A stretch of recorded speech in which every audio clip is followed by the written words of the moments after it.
hayawi mwishowe huwa. Chama cha ODM jana kilisema leo ndo ile siku. Mimi ndio Sifuna. Wewe?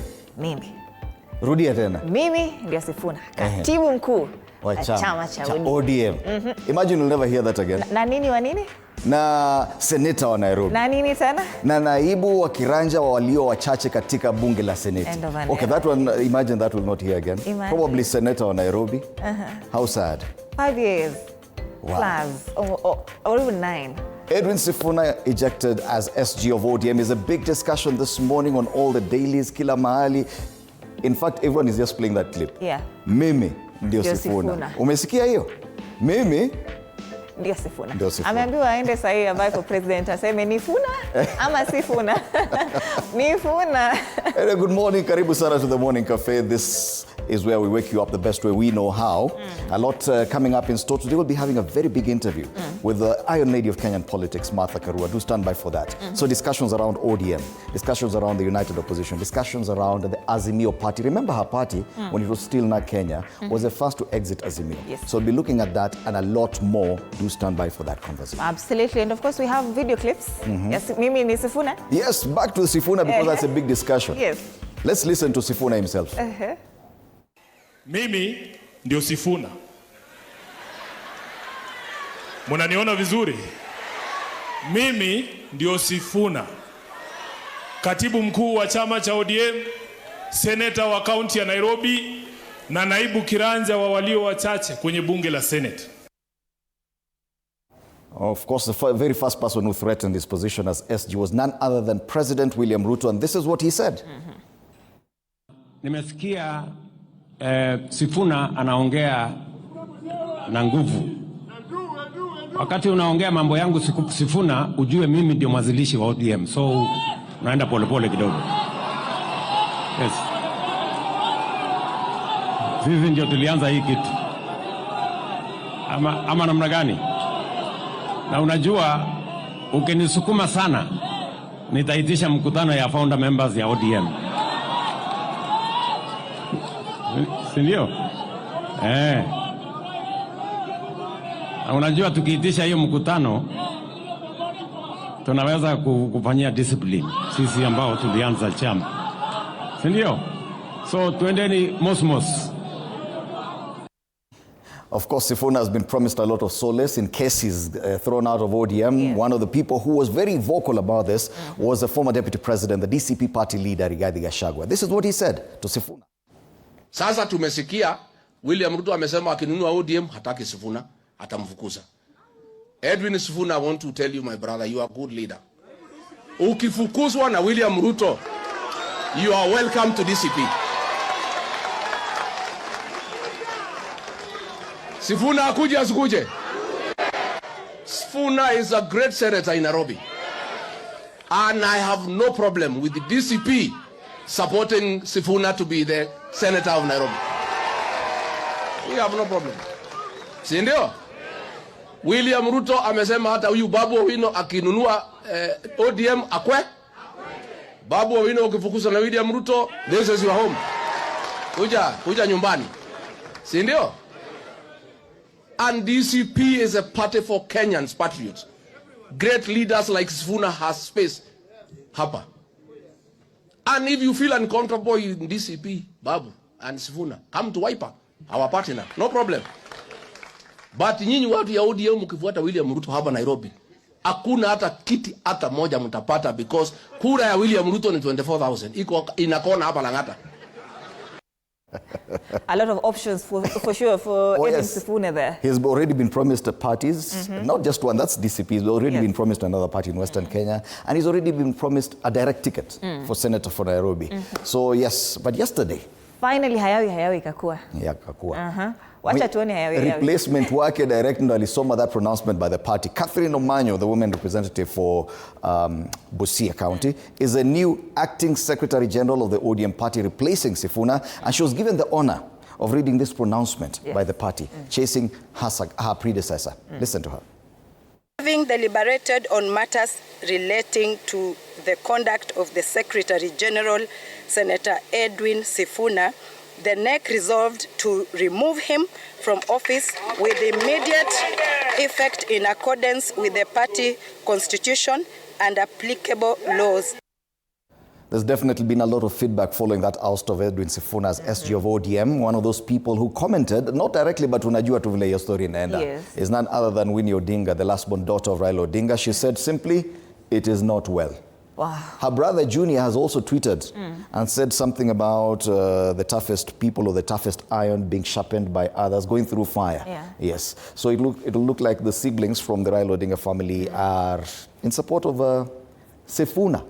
You know, people are saying Raila would have never done that to Sifuna. He never did. Never did. Even when Sifuna was obviously rebellious to other party stances, he never did. Yes. So anyway, there's still a lot of support online for Sifuna, Yeah. but there are other bloggers who are really hell-bent on saying goodbye. So what happened to the youthful bloc Yes. and the ODM party? We have to wait and see what happens next. Unakumbuka ule Kasmuel Makoro was one of the people and walikuwa he's sema very happy. Sifuna utatoka nini Sifuna. Anyway, I saw his we'll be tweet as well. discussing this and a lot more.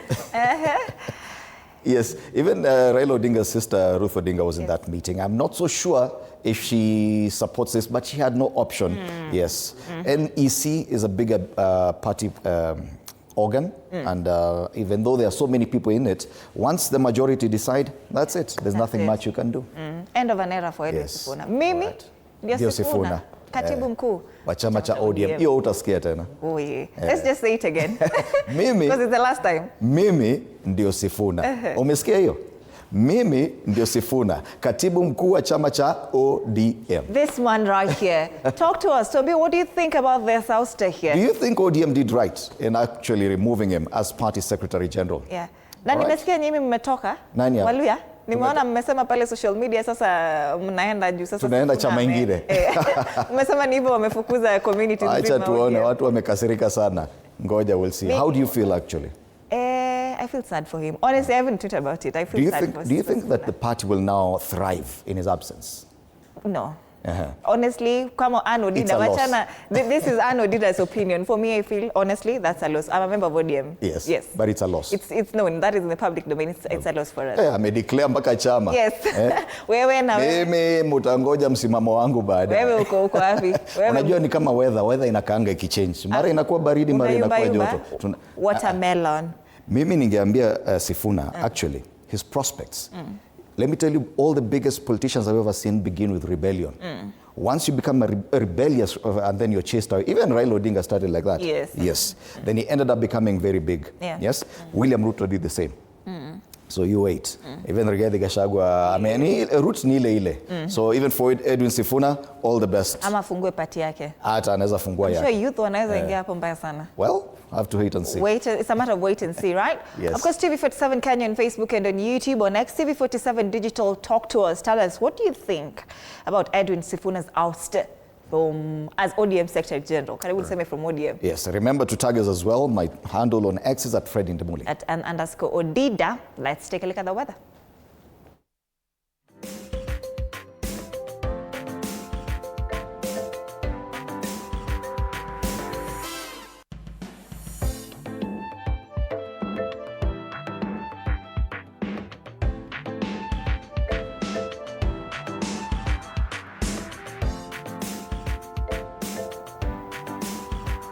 All right, it's definitely a hot morning. This morning, tuangalie hali ya anga kunakaa vipi. Several areas across the country. Kilifi, it's so hot today, 29 degrees.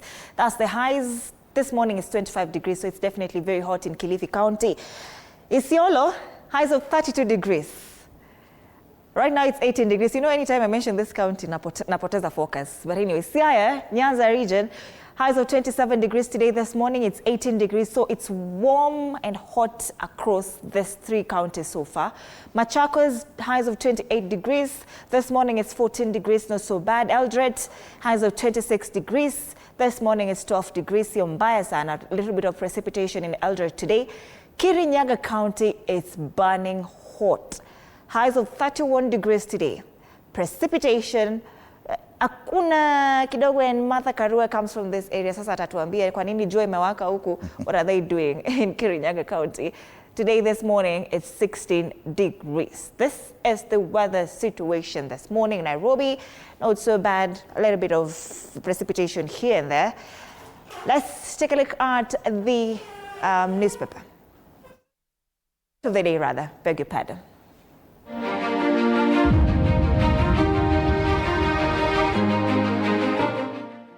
Challenges are the stepping stones to growth. It's through pushing past obstacles that we uncover true strength and build the resilience needed for success.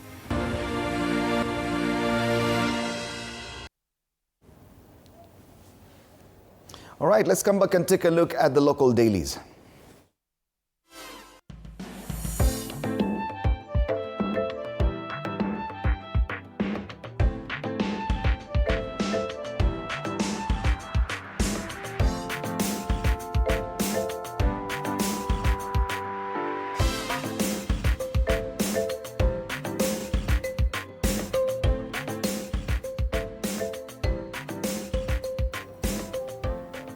All right, let's start off with the regional papers. Today we start in Tanzania, and I have the Citizen with me.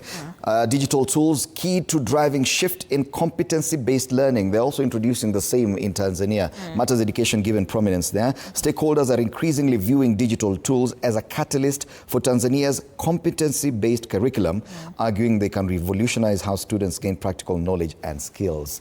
Big debate here. Na tulisema what na copy. What we do in Kenya, they copy. What they do there, we copy. BRT yao bado tunangojea kukopi. Because them, let's admit, they are way ahead of us when it comes to BRT. CBE tuko mbele kiasi. Sisi at least tumepitia portal zote. What they learn from that. So that's a big story there. I can see Tundu Lissu on the front page. Yeah? Court orders redesign of witness doc. Surely. So instead wa kuendelea na kesi wanasema hiyo mahali wafungwa wa usimama washukiwa kotini ikuwe redesigned. Wow, ikuwe lovely ama? Sijui ifanye. Ikuwe aesthetically pleasing. Ikuwe aesthetically pleasing. Tumabusu. Yes. So that story is on page 2. Other quick highlights here. EAC turns to AI to unlock efficiency. EAC imekuwa na shida nyingi. Yes. And one of those people I'm sure who has a lot of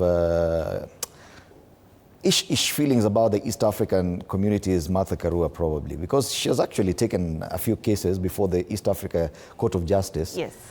Na ijaenda mahali. She's among those very vocal, especially when it comes to politics and human rights violations across the regions, both in Uganda and Tanzania. Anyway, CCM, ACT, Zanzibar, GNU talks continue as 90-day window ends. That's a political headline there, and that's the Citizen in Tanzania. Alright, tukisalia kule Bongo, gazeti la Mwananchi, Lissu afumua kizimba cha mashahidi.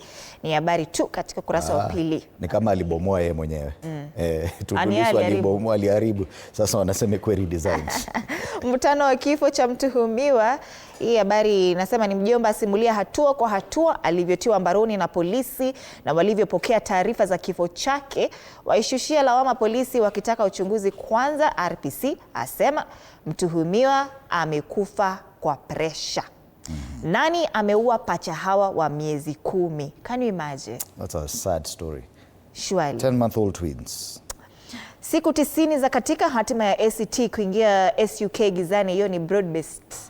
Ile broad-based version yao. Wana copy tukifanya wanafuata. Anyway, we are working so that they can run. Rostam imani kwa uwekezaji imerejea.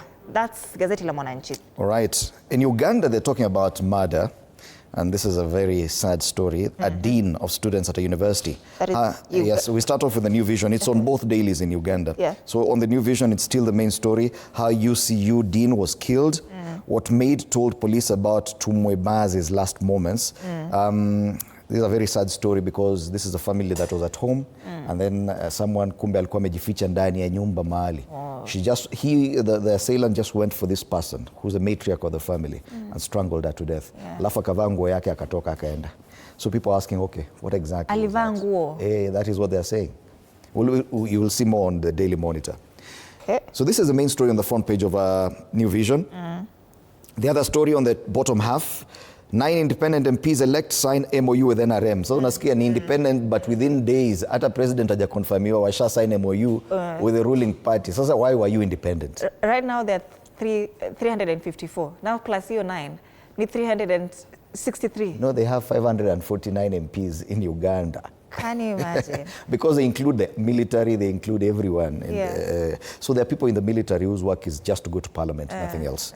So all this independence, just like in Kenya, independence immediately after election, walienda to kwa ruling party. Other stories, matters education, 67,000 students miss out on USC grants. That's a new vision. Daily Monitor, night of horror, dead of the night killer. Say the family locked all doors and went to bed, happy and without incident. Unbeknown to them, an outsider had hidden in a dark corner of the house, and he waited for the occupants to sleep before strangling the matriarch. Uganda Christian University Director of Student Affairs, Pamela Tumwebazi. And then he left wearing her dress. Why did he want only her life? Yes, he did not touch anyone else in the house. So probably she was a target. Alitaka tu hiyo din. Yeah. So did they see the suspect walking out with the dress? Probably there is CCTV footage. I don't know, but for someone of her stature, a senior academic officer at the university, probably they had CCTV. Wakaona tu maybe kiwiliwili mtu anaenda na nguo ya mama. Senior one selection kicks off as the Uganda Christian, that is UCE, results release set. There's some national news here as well. It says 46 billion shillings paid to retained government workers. Oh, wow. The payout of that it's amount. Ugandan money. Lakini bado. That's money. Okay. All right. This story is on page 4. The quick headlines here. What happened to the promised rebuild of rebrand UTL? That's the Daily Monitor this morning, and that's as far as the regional dailies are concerned. Okay. Coming back home, of course, it's Sifuna. Mimi ndio Sifuna. Let's take a look at the dailies here. And we could start off with a Star. Sifuna falls as Oburu takes war to Kalonzo. And the reason why we're starting with the Star is that yesterday they were the ones who actually reported this. They've actually included their headline from yesterday on the front page hapo chini. Wanasema Oburu team plans to kick out Sifuna in Mombasa meet. That was their headline jana. They've actually done it. Other papers were like, yes, kutakuwa na mkutano, watajaribu kufanya hivi, lakini hao walisema leo Sifuna ako nje. Yes. So they were correct. The Star, fresh, independent, different as always. You got it right. So they've covered this story on page 6, how it happened, what it means to Sifuna, what it means for the ODM party, quite some analysis on what next for ODM. The general feeling online is that ODM is now weaker without Sifuna. I don't know if you agree with that. I do, because you know, Sifuna is youthful. Sifuna, uliona waki dance jeshi ya baba. That crowd. And you know, he still maintains and retains that he can still say, me, I supported Baba. I am still in support of whatever Raila Odinga stood for. Because even if they remove me, I'm still a member of ODM. I'm an ODM senator for Nairobi. Na bado jeshi la Baba. Yes. And remember the kind of relationship he had, especially during the Gen Z protests. He was among those who came out and said, and tried to protect those who are around Parliament. So page 6 of this paper, the Star. The other story given prominence is lawmakers question 118 billion shillings splurge, and they ask what's the urgency. That story, I don't know why it's not being given prominence on the front page. Probably because of the politics of ODM. Yes. So President William Ruto's administration is under fire. Over 118 billion is spending amid claims the Treasury is exploiting emergency funds laws to channel unbudgeted resources to state agencies. All right. So I'm just looking for any other story that could stand out in this paper. Well, that's a star. Fresh, independent, different. All right. 6 injured as yet another building collapse exposes capital city's safety gaps. That's another story there on the front page. 20 Daily Nation, defiant Sifuna fired. Defiant. ODM rebels plan new parallel meetings. Edwin Sifuna's 8-year tenure as ODM Secretary General was cut short yesterday after party leader Oburu Oginga moved to assert his authority following a rebellious strike by the Nairobi senator. The Orange Party's plan to leave the Azimio coalition could also trigger tussle for lucrative House minority posts. Next steps now. National Delegates Convention on March 27. The meeting is expected to endorse a pre-election coalition deal with UDA. Begin formal withdrawal from Azimio coalition. Party protest action by retired President Kenyatta to name Kalonzo Musyoka Azimio coalition leader. And Interim Secretary General Sifuna's deputy Catherine Omanyo named acting Secretary General until a substantive holder is elected. I'd want to see how that ODM NDC will turn out. Because Sifuna is still a member of the party. Yes. And even all these rebels are still members of the party. Remember, they've not been expelled out of the party. It's just been removed as a ranking, as SG of the party. But he's still an ODM senator. Okay, fine, he might be de-whipped from that position as deputy minority whip of, in the Senate. Yes. He might be, that one is obvious. I think that is what will follow.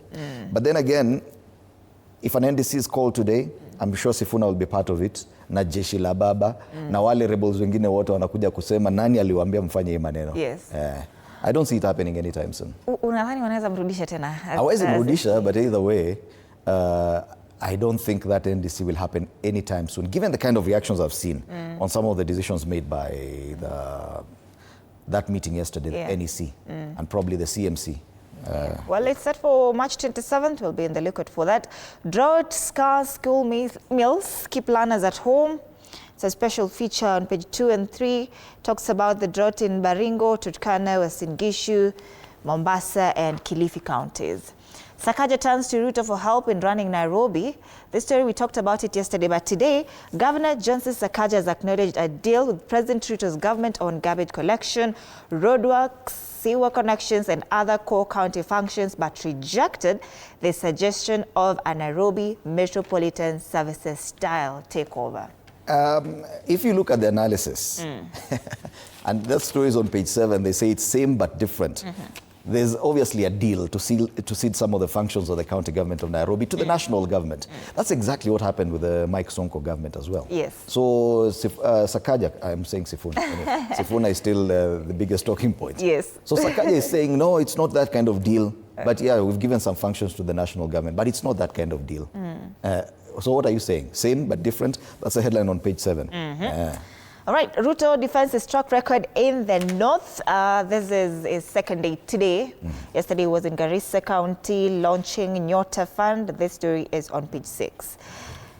Other quick headlines here. Why opposition may ditch Azimio ahead of elections. Another story mentioned in page 8. Tukiangalia ndani tu, on the back page, Matter Sports. Kenya's Sevens power forward Okoth back in the fold. That is World Rugby Sevens Division 2. Government gives 100 million shilling sponsorship. That's the Daily Nation. There's a story that I think is very interesting on page 10, and this could happen to anyone. It's about someone who was jailed over a false rape claim. And he says, I've forgiven you. This is Edwin Gathigi, who spent some time in jail because someone accused him wrongfully of rape. Alafu eventually imesemekana ni uongo, sasa amesema nakusamea. Yeah. Oh, yeah. It's there on the Daily Nation. All right. From the Daily Nation, we go to the Standard. It is the same story. Sifuna kwenye ukurasa wa mbele. Mimi ndio Sifuna. Umesikia hivyo? Mimi ndio Sifuna. Mimi ndio Sifuna. Katibu mkuu. And on the Standard, he is the only story on the front page. Hakuna story nyingine, hakuna hadithi nyingine hapa.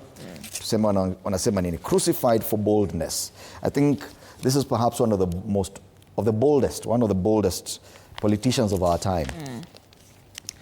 ODM has plunged into open revolt after Secretary General Edwin Sifuna was ousted for challenging covert talks with President William Ruto. The party's executive committee said it had had enough of his dissent, replacing him with Busia woman representative Catherine Omanyo on an interim basis. But the purge has exposed deep fissures, with allies accusing the leadership of silencing critics and mortgaging the party's independence ahead of 2027. Uliona hiyo press conference vile Junet Mohamed alikuwa anasema hatutaki maswali, hakuna maswali, hataki maswali leo. Kuna mtu nilisikia akisema wewe ndo anafaa kuwe the new SG of ODM, nikasema anyway, I think they should put Junet Mohamed as the new SG of ODM. I feel like angeserve. Yes, I think he's very vocal. He is. And he's one of those people who's not scared of speaking his mind. Yes. Probably ODM would need that because watu wengi wanasema this acting SG ni mpole, anakani kama hana ile from Sifuna to Catherine Omanyo. Probably it should have been from Sifuna to Junet. Some of your replacement. Yeah. Anywho. So the decision has thrown supporters into disarray, with many saying they will consider their stand after their leaders give a way forward. One of the ODM supporters hapa amekutiwa anaitwa Kennedy Amiani. Anasema, we are happy as a Mulembe nation that finally the battle lines have been drawn. Now as a region we activate the grand plan of fully abandoning ODM. walikuwa Busia wakiimba tu jeshi la baba. Right. Inside pages, so at least the Standard, and from yesterday they've been consistent with this coverage of the drought crisis in the northeastern counties. So today they talk about farmers watching in despair as areas' food basket dries. And also Mbadi, the Treasury seer, says we cannot gauge droughts economic toll, droughts economic toll yet. Another headline, I saw devastation, people stripped of everything but will to live. So this is a witness account of what's happening. So according to, the numbers have actually gone up. Earlier this week we were talking about 2.5 million people. According to this paper now, some 3.3 million people, Kenyans, have been affected by this drought. 23 counties, that's almost half of the counties. Yes. About 11 currently worst hit have been impacted. Those counties are Mandera, Wajir, Kwale, Kilifi, and Tana River as well. 1,500 households. Those are many people. Well, the president is on his second day of that region, tour of that region. Let's hope he'll say something. So far, I've not seen him mention anything yet. So that story for Sifuna has been covered on pages 4 and 5. What happened with the NEC? They also talked about Azimio na wakasema wanatoka hiyo Azimio, ni kazi gani hiyo tutatoka. Na hata huyo Uhuru Kenyatta atuache, wachane na sisi. That was party leader. The most interesting thing he said, and he said that he was misquoted. The party leader of ODM, Dr. Oburu Oginga, said he was misquoted when he said that they were not going for the position currently held by Professor Kithure Kindiki. Yes. He said, no, actually, hiyo ndo tunaendea. So everything has changed. The game has changed again. They are back to number 2 ni yetu. Ile ngombe nusu. It's true. Ngombe itakatwa nusu. Sakaja seeking help from State House. It's a story covered on an entire page, page 6. All right. So zile story ni kubwa kubwa tu. Tutakuja kusoma feedback kidogo ya Edwin Sifuna. Some funny, very funny feedback nimeona pale social media. Watu wamerespond kweli kweli. Watu wameongea kweli kweli. Tuangalie Taifa Leo. Taifa Leo, Sifuna nje. That's the main story there. Vidokeza zaidi sababu za mbu kujaa kote kote jijini. Leo nimeona such complaints that mbu wamekuwa wengi. Wataalamu wataja joto la juu na mabadiliko ya tabia nchi kama chanzo cha kuongezeka kwa mbu Nairobi. Umesikia mbu? Nimesikia, but I heard that it's actually these scientists who had released millions of genetically modified mosquitoes to counter the ones that spread malaria. Genetically modified mosquito. Okay, I don't know if yes, there's a new kind of mosquito that scientists have worked on. So they've released these mosquitoes to counter the ones that cause malaria or transmit malaria. So hiyo nilisikia. Hiyo nilisikia. Anyway, amri polisi waue yazua hisia kali ni habari nyingine hapo. Rais kukalia kiti miaka 7 kule Zimbabwe. Kule juu upinzani kujitenga na Azimio mwaka 2027. Masala ya spoti pia imezungumziwa hapo juu katika ukurasa wa mbele wa gazeti la Taifa Leo. Spurs yafuta kocha Man U yaponea EPL. That's Taifa Leo. Okay. Karikacho. Tukitoka Taifa Leo, acha tuzungumzie tu ukurasa wa mbele wa People Daily. People Daily charmed then shunned. Hao hajazungumzia Sifuna. So betrayal at the ballot, communities and interest groups are lured with promises of a place at the decision-making table, but once elections are over, the drums of inclusion fall silent. This is simply an analysis of how politicians and parties move on immediately after elections. So wanakuja, wanachanganya watu, wanakuja, mnawapigia kura, alafu wanasahau na wana move on. Hata wale waliambiwa mama mboga, nataka unakumbuka ile mkutano yenye mama mboga walikuwa hapo mbele decision making na jamaa wa bodaboda. Wako wapi? Wako wataona. Master of double speak, Ruto embraces policies he once opposed. Na amekwa pale juu top strip ya gazeti. Na Waiga Shagwe zeroing in on Northern Kenya before 2027. Anafinya kufinya.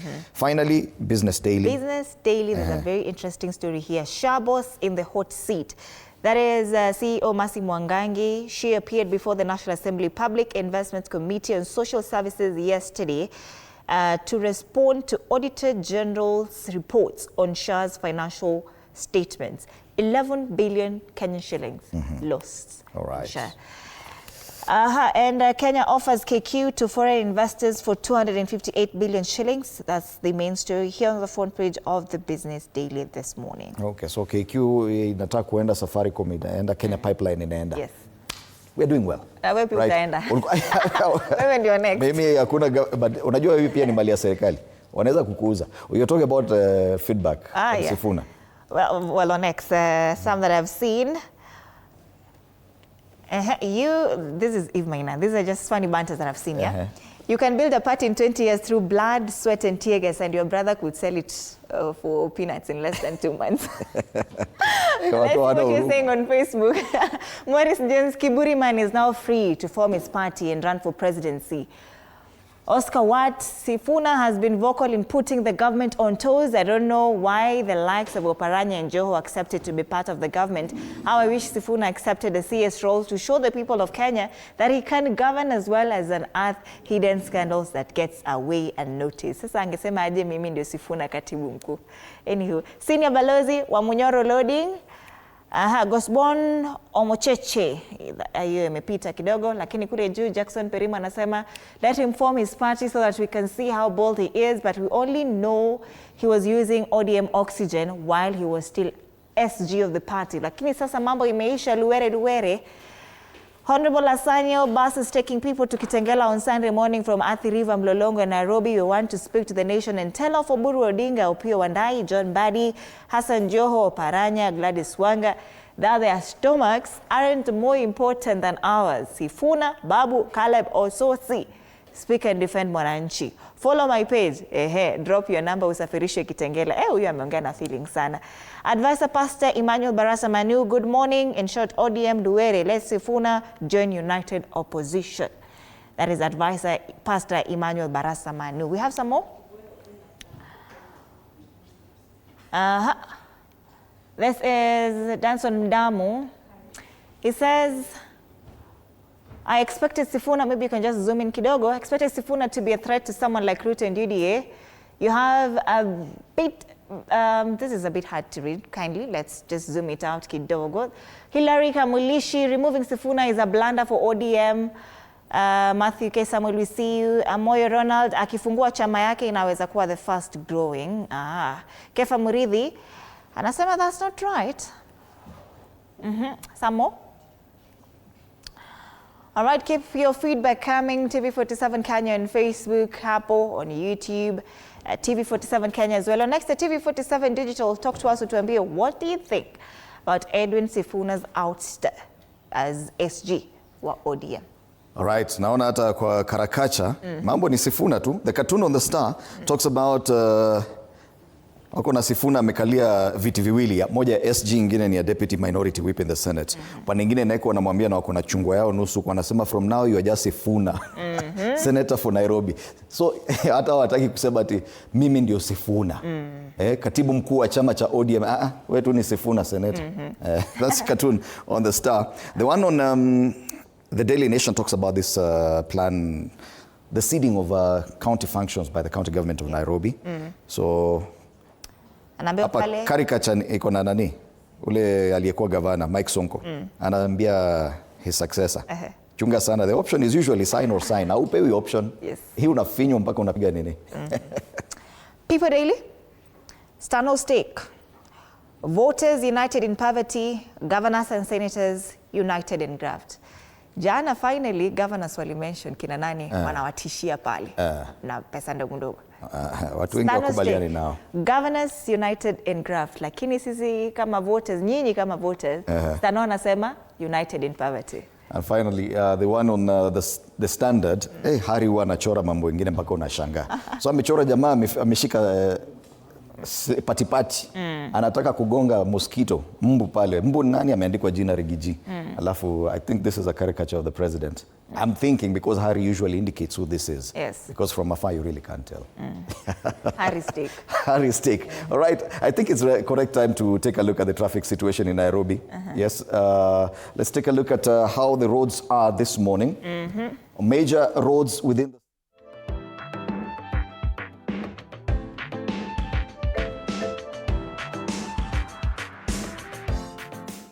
All All right, and I can already see Thika Road as you head towards the Pangani interchange. It's building up nicely. Areas around Allsops, Garden City, heading towards the Utali Drift, KCA University, all the way up Mathare Mental Hospital and into the Pangani interchange is getting busy this morning. Kama hujaiona acha nikuchore vizuri uione hapa. Sababu hii italeta shida, but I think this is the best time to take a look at traffic. Yes.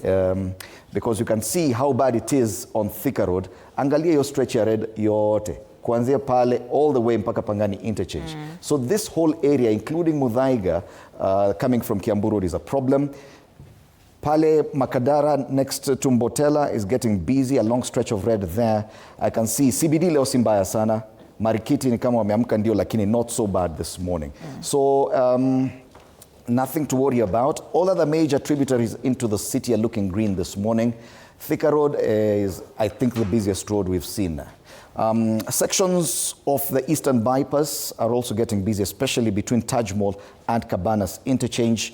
Other than that, Mombasa Road is looking green all the way from the airport to the CBD. So is Wayaki Way, all the way down from Kabete, Kangemi, ABC Place into the city center. Ngong Road, Southern Bypass and Langata Road are looking green. So ile shida tu tunaona ni Thika Road. Thika Road. A long stretch of red all the way from Allsops to the Pangani interchange. And that's the traffic situation, 35 minutes past 6 a.m. Talk to us once again, Tuambie, what your thoughts are about ODM and the ouster. Yes, Sifuna. Mimi ndio Sifuna. Sio mimi. Yeah. Mimi ndio Sifuna.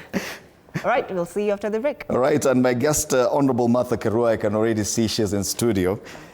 The Honorable Martha Karua, former cabinet minister in the Kibaki administration, karibu sana. She's a long-time MP, a women rights advocate, and the current leader of the People's Liberation Party of Kenya. We'll be having this conversation with her about a lot of things, both regionally and locally, and especially local politics after the break. Do stand by for that.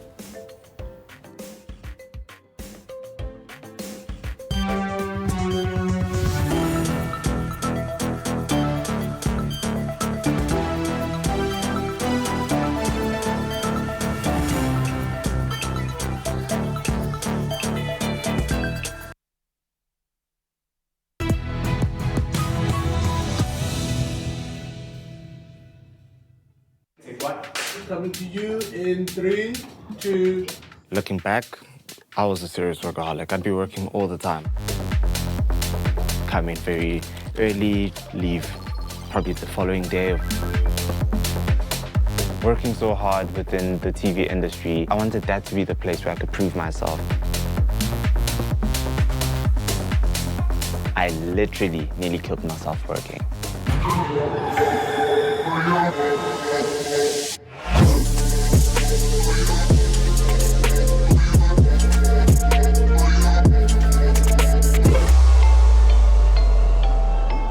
Workaholism is a compulsion to work excessively hard and long hours.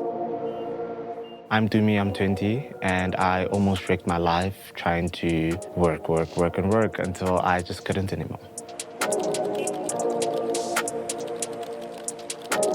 Workaholism is not yet recognized as a medical condition, but psychologists say the symptoms are much like those of someone addicted to gambling or substances. In high school, I didn't fit into all the cool groups. I finally went into modeling, going to commercials, and I saw a director on set. As soon as I saw him, I was just like, that's where I want to be. That's what I want to do. That was where all the top people were. When I started my internship, I knew that this is an opportunity that I can't let go of. I got to meet presenters, celebrities, and you meet designers, you meet all these cool people, and that was what made me want to work harder. Workaholics often need to increase their workloads to keep getting the same sense of satisfaction from work. This rise in tolerance is a common sign of addiction. I never managed to disconnect. I'm not trying to prove myself to other people only. I'm also trying to prove something to myself and to show the people I grew up with that I'm someone worth noting. I'm someone worth respecting as well. And another reason is because I'm the firstborn, first of 6 children. So I wanted to be the one to make sure that I'm out of their pockets and I can carve my own way by myself. Workaholism isn't necessarily about the number of hours you work, but about your ability to put it aside. If you can't step away, it can lead to chronic stress. Now I'm thinking about work all the time, less contact with friends. So people are like, dude, let's hang out on Saturday. Sorry, man, no, I have to work. I started missing very simple things such as calling my mom. And for a guy who grew up with a single mother, that's not the greatest thing to do. And from there onwards, I'd missed my best friend's birthday as well. I became concerned when he started doing a lot more late night shifts than he normally did. That's when I started becoming more concerned about his mental health. Signs of workaholism include freeing up personal time in order to work, feeling stressed when unable to work, withdrawing socially, and working to avoid feelings of guilt, anxiety, or inadequacy. I started messing up because I couldn't keep up with all the bookings for like a presenter. I couldn't keep up with all the bookings for a sound guy, for camera, all the different shoot days. Burnout is closely related.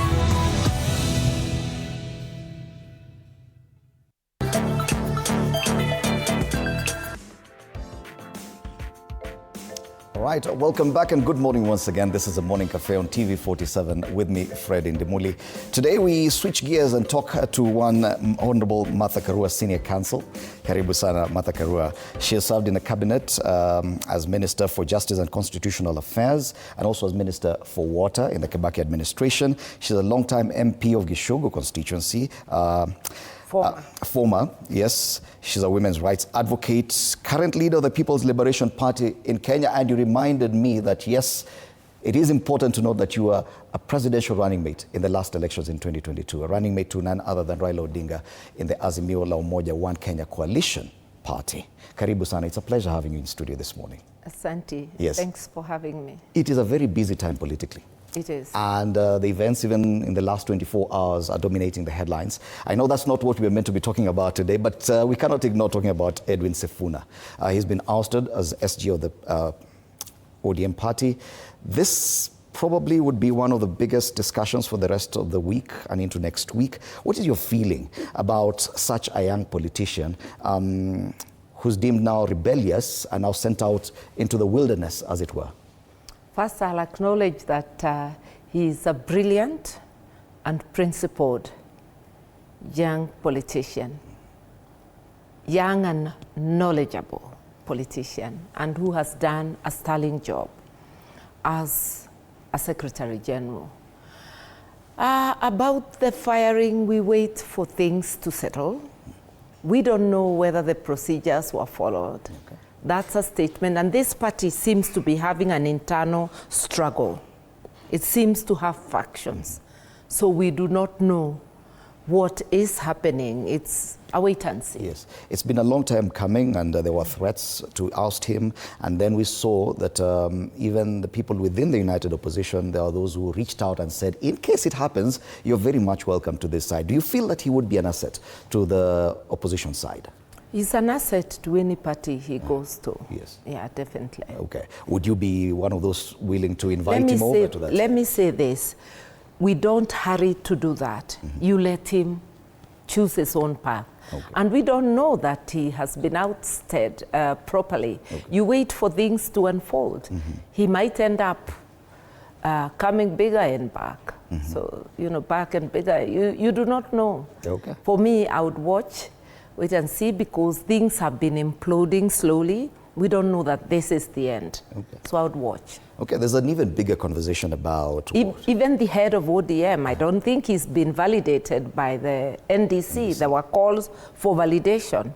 So there are many issues looking from the outside. Mm-hmm. It's up to ODM to sort it out. Yes, and when it comes to political parties and the conduct of political parties generally, when we see this kind of strife, cracks, I know you've been in different political parties, you understand the workings of these parties. Do you think that there's a common problem that afflicts parties in Kenya in comparison to other parties elsewhere? There's a common problem that afflicts human beings everywhere. And what is happening here is not strange. Mm-hmm. Yes. Yet we see parties in places like Tanzania survive. In Kenya, it's... Parties survive. Uh-huh. I would hesitate to give Tanzania as an example, following the bloodshed that was witnessed during the elections, the purge that is ongoing of party members. I would hesitate to use that as an example. Maybe ANC is a more stable party to refer to. Yes. Yeah.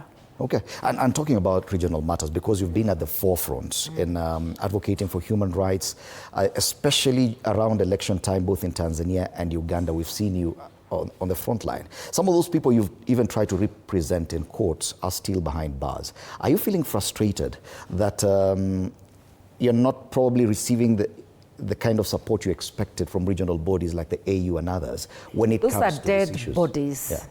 We keep referring to them, but they've proved themselves to be ineffective. But it's not the bodies that are wrong, it's the people who man them. Because what is the worst case scenario that would happen if you did your job well? If it's firing, you came from some place. Do your job, get fired if you man, and go back home. But do a good job. We as professionals are failing our countries, and we are failing the continent. Okay. That is the whole problem that we have. And what is happening in Tanzania, in Uganda is not unique. Look at Kenya. Look at more than 1 million of our children at home because of fees at a time when we should be expanding access to education. Okay. At a time when our constitution commands us to expand education. Look at cases of pregnant mothers suffering because access to health is shrinking instead of expanding. Look at the security situation in our country. I'm just seeing that Kenya Airways is being offered, deliberately run down so that cartels can come back as investors to buy it. The same thing that is happening to pipeline. We are failing Kenya. As East Africans, we are failing East Africa. As Africans, we are failing Africa. We've got a job to do, and that's what we should be addressing. On the regional front, because we've seen you've sought redress in one time on a different matter at the East Africa Court of Justice. Yeah. On the issues currently bedeviling Tanzania and Uganda, do you feel frustrated that some of these regional bodies and organizations or institutions are still not able to crack the whip or are not able to actually offer any sort of redress?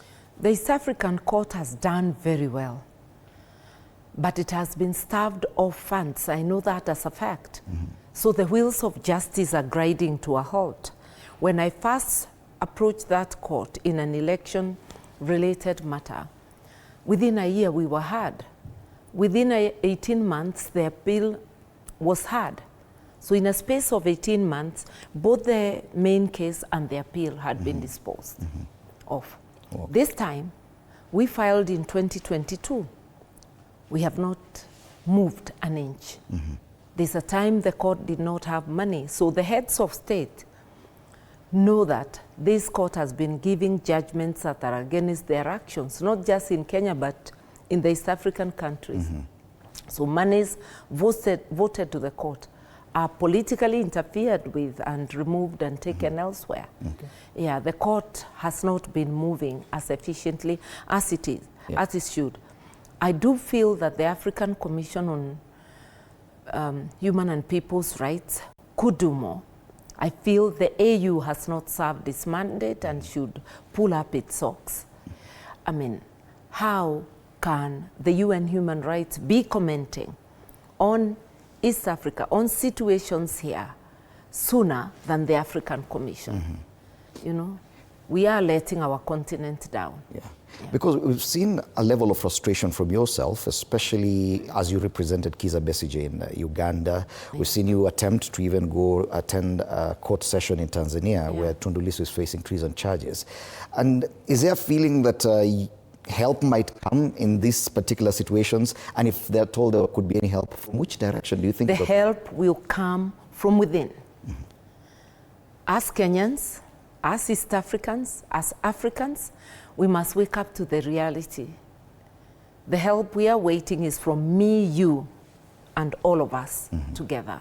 So we better start getting serious about our own situation. Yes. Yeah. Anybody else comes for their own motives. Yes. We need to pull up our socks. And even for your neighbor, if they have a situation in their home, if they don't give a shout, nobody will pay attention.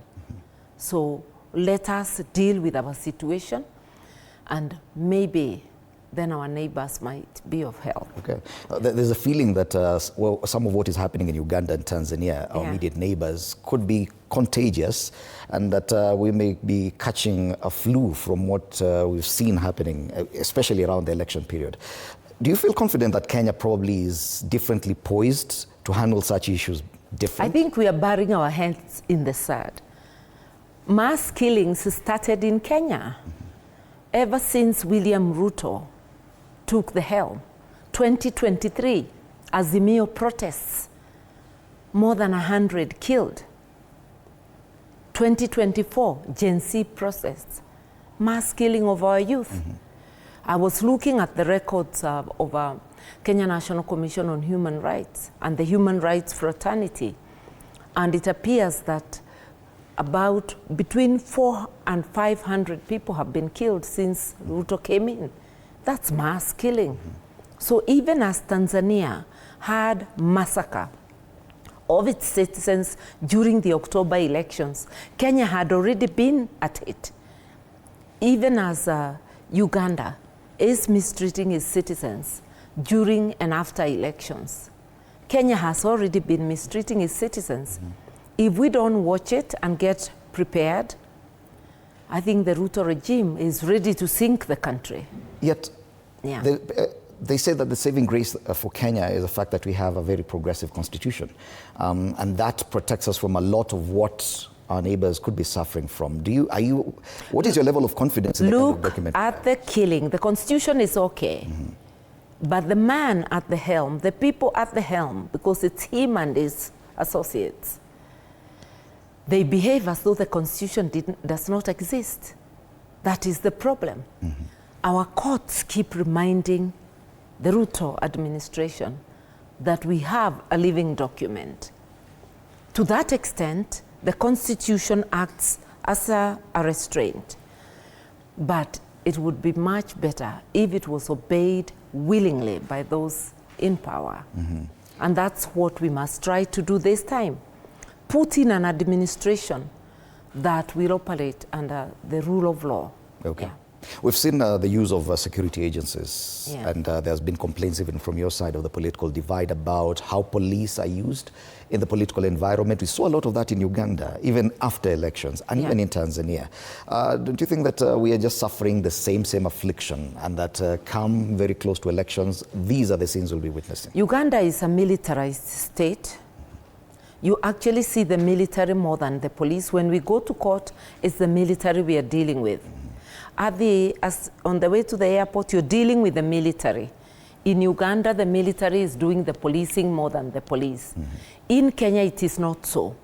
But I've seen signs of William Ruto trying to militarize the country. Firstly, during the Gen Z protest. Secondly, during the by-elections. We saw military armored vehicles going to Mbere.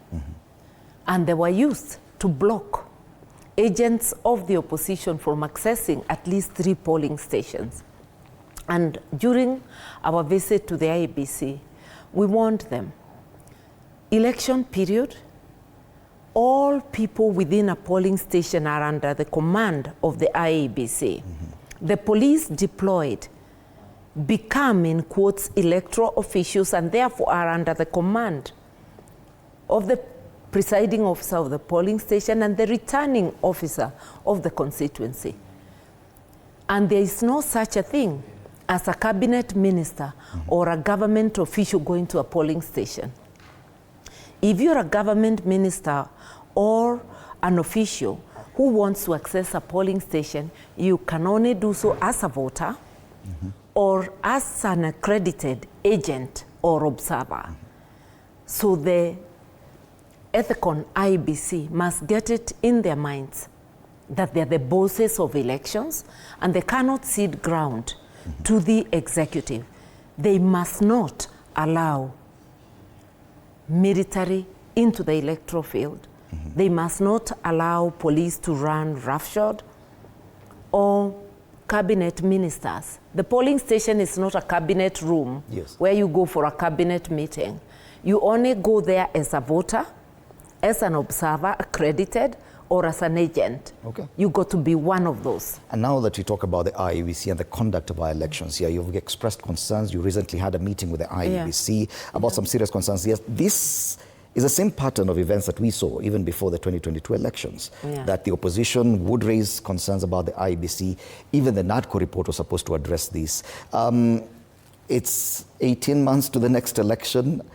They've just fired the CEO of the Secretariat of the IEBC. Belatedly. Yes. They have Are you appointed, in any way more confident now? No, not in the manner in which they appointed an acting CEO. Why do we have deputies in any situation? A deputy deputizes. So there were 2 deputies deputizing Majan, who were earning salary and are still earning salary. How can you appoint an acting CEO over the heads of 2 deputies? If you do so, then you owe the public an explanation.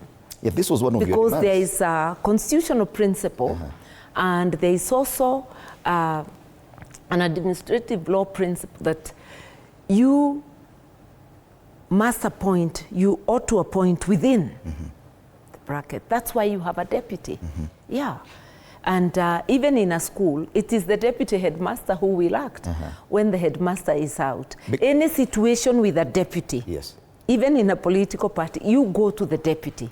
So is the IEBC looking for people who are leaning towards a side?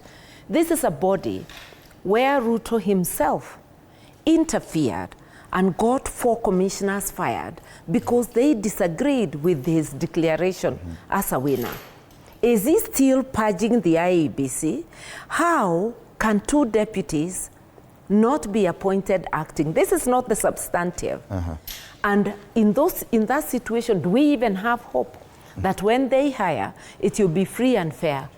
I want to ask aloud to Ethekon and his team, are you independent, or is there a puppeteer pulling the strings? Yes, but there are those who argue that these constant criticism of the electoral body that has happened in each and every electoral cycle has contributed a lot to the trust deficit that Kenyans have in the body. Are you suggesting that we cheer them on even when they do something that is obviously questionable, like appointing somebody, a junior, over the heads of 2 deputies? What do deputies do? If we don't need deputies, stop wasting public funds, fire deputies, and be left to do as you please. My question is that even as a united opposition, when you raise such substantive issues around this time, with only a few months to the election date, and you pushed for the ejection of the CEO of the Secretariat, don't you think that that in a way affects even the planning of the next general election, that the level of public confidence in the body is at its lowest at this time? I don't think the public ever had confidence in a body that lets armored vehicles go to Mbere and lets elections be interfered with, stands idle as a candidate. Seth Panyako is attacked and his property destroyed, and nothing happens. It's not up to the opposition to show the confidence of IEBC. It's up to them. Confidence is respect, and confidence are earned, and they have an opportunity to prove themselves worthy of respect and confidence. And there is another by-election coming. That is up to them. Yes, and we told them. Are you hopeful that the time between now and election day, or even before this by-election? There's enough time, 18 months. Let them do something. We have a by-election on the 26th. Let them not appear to be run either by the executive or by government agencies like the police. All right. Let them not bow down to ministers. Let them show them the door and tell them this is not cabinet. This is an electoral area under us. Let's take a breather and go to my colleague and Odida for some feedback. And what are people saying about what we are talking about this morning? All right, Fred, we have a question of the day, and of course we just want to sample some feedback regarding what you're talking about. Would you support Martha Karua for presidency? That's the question of the day. Talk to us. TV47 Kenya on Facebook and on YouTube. And next to TV47 Digital, let's have some feedback. Wekesa Barasa The #1 agenda is to remove Ruto and all that appertains to him. I'll totally and unequivocally support. That's Wekesa Barasa. Titus Mwangi, if the united opposition selects her to be the flag bearer. We have videos as well. Let's listen in.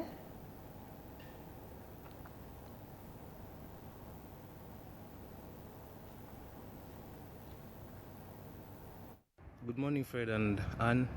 Good morning, Fred and Anne. This is O'Brien watching the show live from Dagoretti South. Show iko poa sana, and I want to tell Mheshimiwa Martha Karua that her bid for 2027 presidential candidate really inspires us, the youth. Thank you for standing with the youth. Keep leading with that fire, and yeah, we support you. Good morning, TV47. Fred and Anne Odida, you are doing an amazing job. Muendelee kubarikiwa. I'm tuned in, watching from Kiambu. My name is Basilio, and as you can see, niko tuned in kwa mat. Na watch kwa simu. When I heard leo ni Martha Karua ako kwa station, nilisema hata kama ni kwa mat, nitaeka earphones, lazima nikuwe tuned in.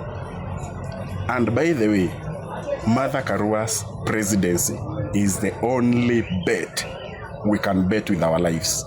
Mahali tumefika, we just need somebody that we can trust with our lives, especially sisi kama Gen Zs. We saw what happened in the maandamanos. It is only Martha Karua's presidency that we can be sure hata watu wakienda maandamano hawatauliwa. It is only Martha Karua's presidency that we can be sure hakutakuwa na the looting that is going on. Mara 11 billion imeibiwa, mara KRA inachinchiwa to KRS na 1.7 billion. We can be sure under Martha Karua vitu kama hizo haita happen. That is why we are locked in and we fully support Martha Karua for president, because with Martha Karua tutakuwa tumefinya the reset button ya this country. Tuko locked in. Basilio, Fred is making me smile from ear to ear, sheepishly. You know how he's watching the show live from the matatu. Keep up that spirit. I don't know what you think about that sentiment, Fred. Quite some positive feedback there. There are people who really believe in your principles as a politician. What does that make you feel? It just makes me want to work harder so that we can help this country get the leadership it deserves. Because as has been pointed out, look at the looting. Look at the suffering. As people enrich themselves, we have people starving in the north. As people enrich themselves, we have people dying because they cannot access health and suffering. A lot of people suffering because of lack of access to health. We have businesses closing because the business environment is untenable. The high rate of taxation, the graft that surrounds the various licenses people need. This country is almost grinding to a halt. Right. Yeah. All right. We'll continue this conversation about the prospects that Martha Karua has, her ambitions for 2027, her plan as well, her politics. All this after the break. You're watching Morning Cafe.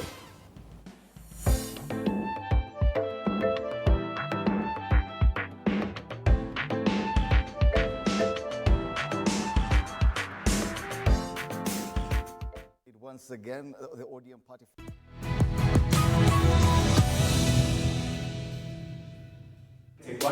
Coming to you in 3, 2. Looking back, I was a serious workaholic. I'd be working all the time. Come in very early, leave probably the following day. Working so hard within the TV industry, I wanted that to be the place where I could prove myself.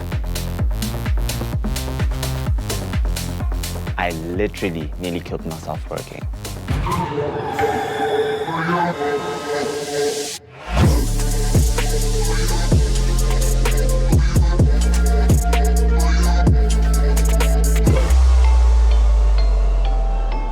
Workaholism is a compulsion to work excessively hard and long hours. I'm Dumi, I'm 20, and I almost wrecked my life trying to work until I just couldn't anymore. Workaholism is not yet recognized as a medical condition, but psychologists say the symptoms are much like those of someone addicted to gambling or substances. In high school, I didn't fit into all the cool groups. I finally went into modeling, going to commercials, and I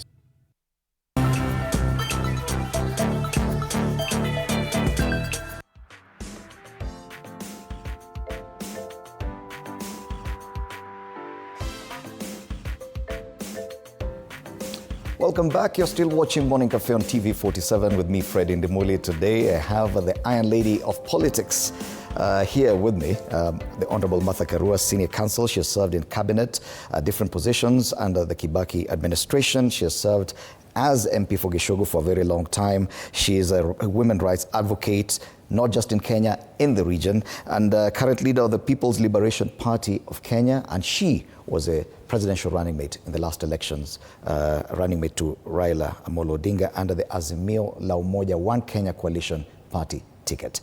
Honorable Karua, let's now talk about your politics. And of course, we cannot ignore Azimio, because you were a running mate in that. And you've seen the recent movement and attempts at revival. Different parties have talked and said different things. Even members of the United Opposition have expressed themselves about this push. And I would want to know your position in this, because your party, NAK Kenya back then, was among the first to exit the coalition immediately after the elections of 2022. Not after the elections, after the late Raila started cooperating with the Ruto administration. We exited Azimio. What was your feeling about that, that made you feel we cannot work anymore together? That we had betrayed the cause. Yeah, and we also did not agree with Azimio's acceptance of the NADCO report. Yeah, so we withdrew. And we are not going to return to Azimio. We are looking forward to a different formation for the next elections. There's nothing to go back to. There are no good memories of the end, you know. It was okay when we were running, but the things that happened after the elections, that is not a suited formation for the future. Yet some of the people you've been working very closely with are now in the leadership of Azimio. The Wiper Party leader, for example, Kalonzo Musyoka. Wiper never left Azimio. Yes. But I know that DAPK left, we left. I know all the other parties. Azimio has been moribund because there's been no meetings. So really, they're trying to revive something that is... Yes. Does it in any way affect your workings currently, seeing that some of the luminaries of the United Opposition are now deeply into Azimio politics? Does it affect, does it cause any confusion? I think that for their purpose, maybe I do not know and I don't speak for them. But because they have an arrangement in Parliament, they may want to stick. But the law is very clear. You cannot belong to two formations. So they'll have to decide, is it the United Opposition or is it Azimio? You can't have your cake and eat it. Yeah. So you don't see the future of this Azimio revival going anywhere? No. All right. So... And at least we are unlikely to ever want to go back. Okay. Yeah. So let me ask you, BLP. Honorable Martha Karua, 2027, what are you going for? Presidency, and I've already declared, yes. And I believe I have what it takes to turn this country round, to return it to the path of being governed under the rule of law, to protect every individual's rights, irrespective of their position, to protect the public resources, and to make them work for every Kenyan. To ensure that every Kenyan is secure in their home and as they go about their business. And to make sure that our disciplined forces work to secure the people, not to destroy, kill or harm the very people we pay them to protect. Okay. Yeah. There's been a lot of talk about a united opposition coming up with a united ticket, one presidential candidate, one running mate. Are you still for that? Or given the fact that there have been a lot of movements over the last 2 weeks or so, are you still looking forward to that? Or do you feel that you will go alone as PLP? No. We are still in the united opposition. Remember that all those parties trying now to remember the memory of Azimio are part and parcel of the united opposition. They will have to make a choice because they can't be in two coalitions. But Kenyans, the Kenyan voter wants a united team to liberate them. And if you know, the motto of my party is unite, liberate. So we need unity of purpose in order to liberate Kenya. Yeah. So it is my duty to raise my visibility and viability to enable me to be that united opposition candidate. Yes. But in case I'm not, I'm willing to subordinate my ambition for the sake of liberating the nation. To what level are you willing to subordinate your ambitions? Are you saying... If I'm the candidate, I will do my best to liberate this country. If I'm not the candidate, I'll do my best to campaign for whoever is chosen. Even if you're not on the ticket? But we have not. To begin with, I'll not be a running mate. I know I'll be a presidential candidate. Running mate, no. That ended with 2022. I can support without being a running mate. So I want Kenyans to be everybody to be very clear that I have no wish of being a running mate. Yeah, okay? So but I can be, or be just within the united opposition as a participant without being a running mate. Yeah. They say the biggest challenge for Martha Karua in this political environment is getting people to work with who are as principled as yourself. You've been described as among the most principled politicians that we know in Kenya today. Are you seeing that challenge within the united opposition? No, because there are so many Kenyans who are principled. The united opposition is not every Kenyan. It's leaders. There are so many principled Kenyans. We are not short of good people. But we have not, as a country, always placed good people in leadership positions. This time round, stop telling Martha Karua that she'll have difficulty getting principled people. Step up. Elect a principled MCA. Elect a principled member of parliament for the constituency, women rep and senator. Elect a principled governor. And icing on the cake, elect a principled president. We need value-based leadership. And that is what our constitution is directing us to in chapter 6 on leadership and integrity. Therefore, the history of a candidate is of utmost importance. If you've been participating in corruption, you are unlikely to liberate this country from corruption. If you've been a participant in violation of human rights, you are unlikely to stand up for human rights. Just like any other job, when you employ a driver, you ask them for how long they've been driving, whether they've had an accident. I would advise and encourage voters, ask us questions, we, the candidates who want to lead you. Are you confident that Kenyan voters are able to ask those questions? You are one of the biggest critics of President William Ruto and his track record. Yet Kenyan voters voted for him. What do you feel about... They regret today, but I know Kenyans can step up and do the right thing. In 2002, how else did we remove the KANU regime? Kenyans came together, unity of purpose. And everybody became a campaigner in their area of influence. And the result, KANU was decimated from a majority party to a paltry 12 seats. I'm reminding Kenyans it is possible. We can do it.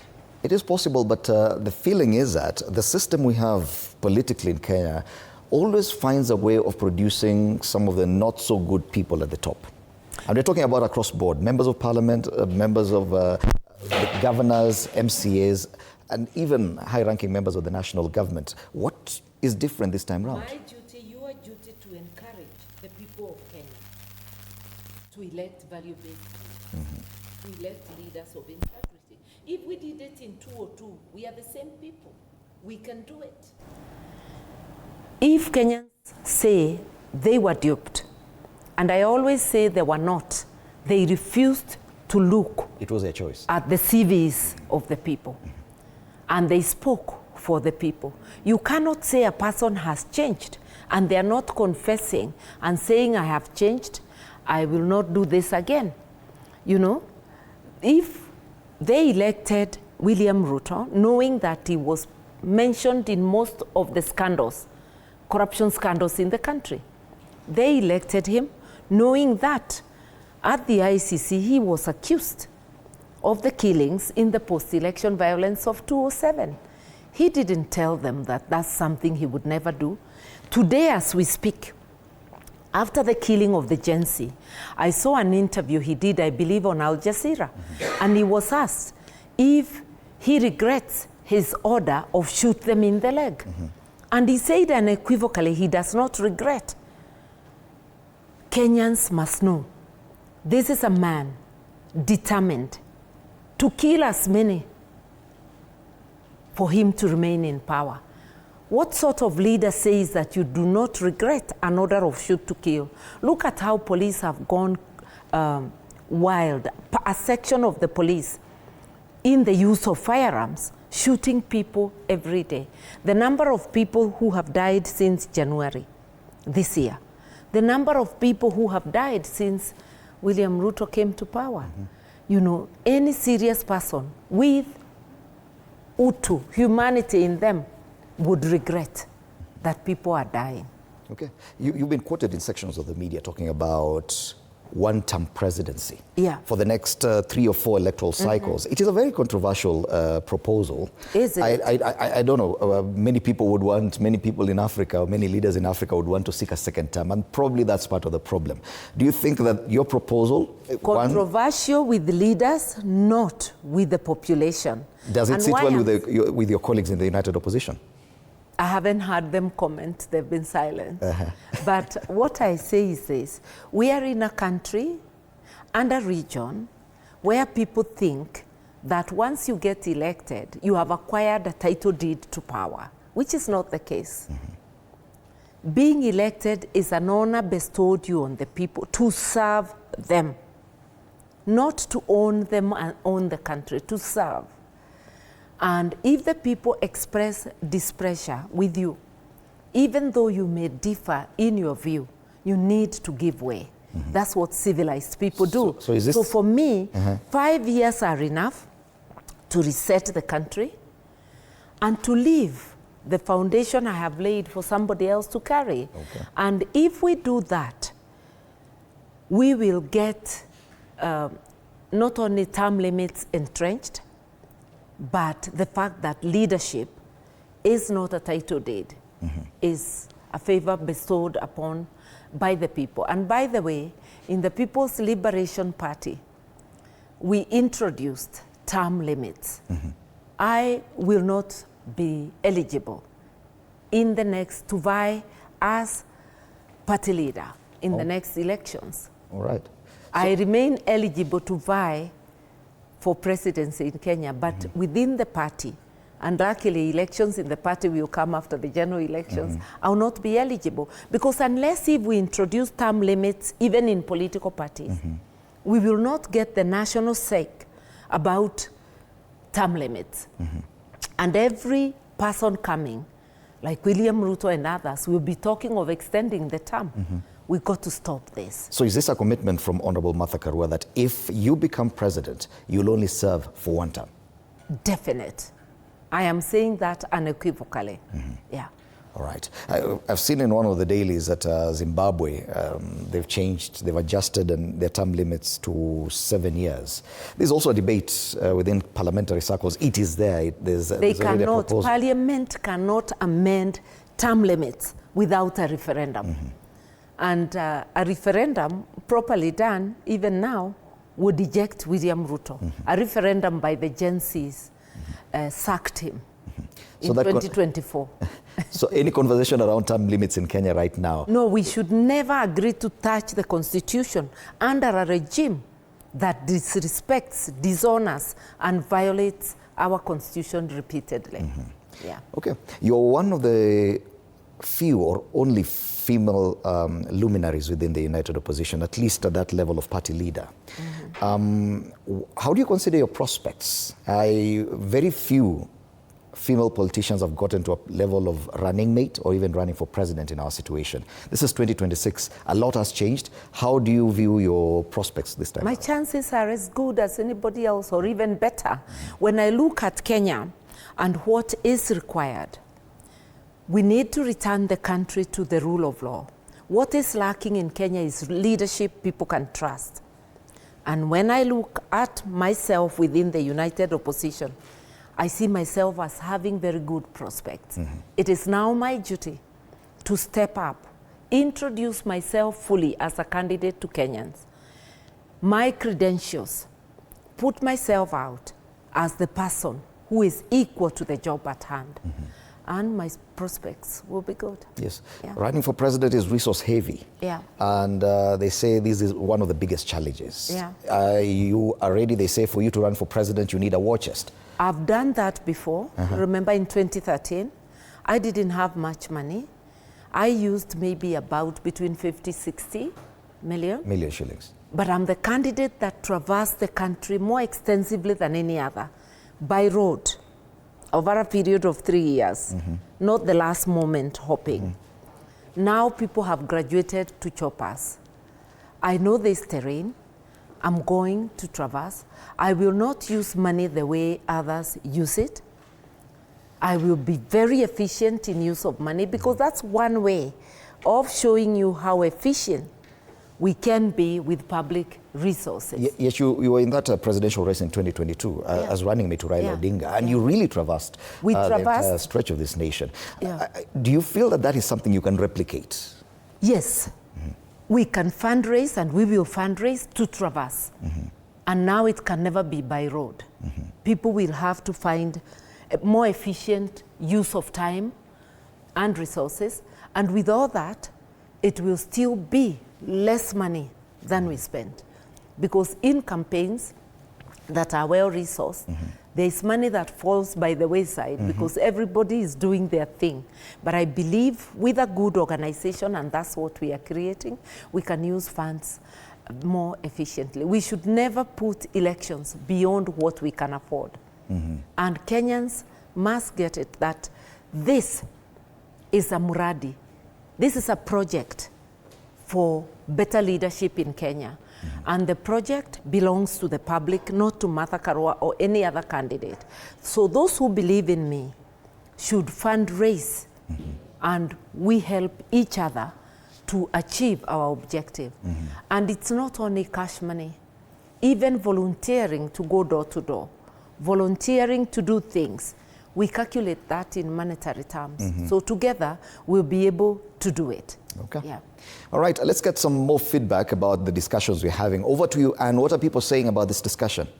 All right, once again, let's have the quote of the day this morning. It's about Martha Karua, who is here with us in studio. Honorable Martha Karua, Senior Counsel.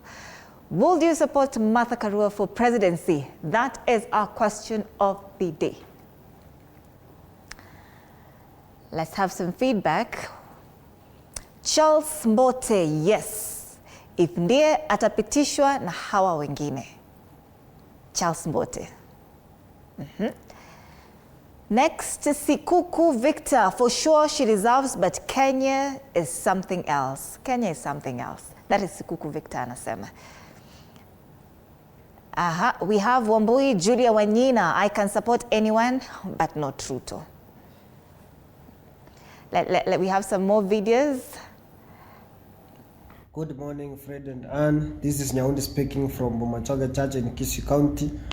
I'm very glad to have joined this show today with Martha Karua, the party leader PLP, a woman that sisi wote tunampenda, na yeye niye mama ambaye tunafikiria anaweza ikomboa nchi yetu ya Kenya.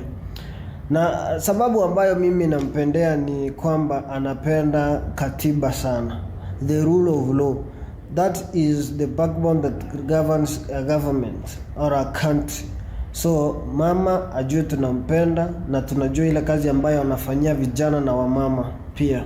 So tumpe mkono ili aweze kusongesha nchi yetu ya Kenya mbele. Asanteni sana.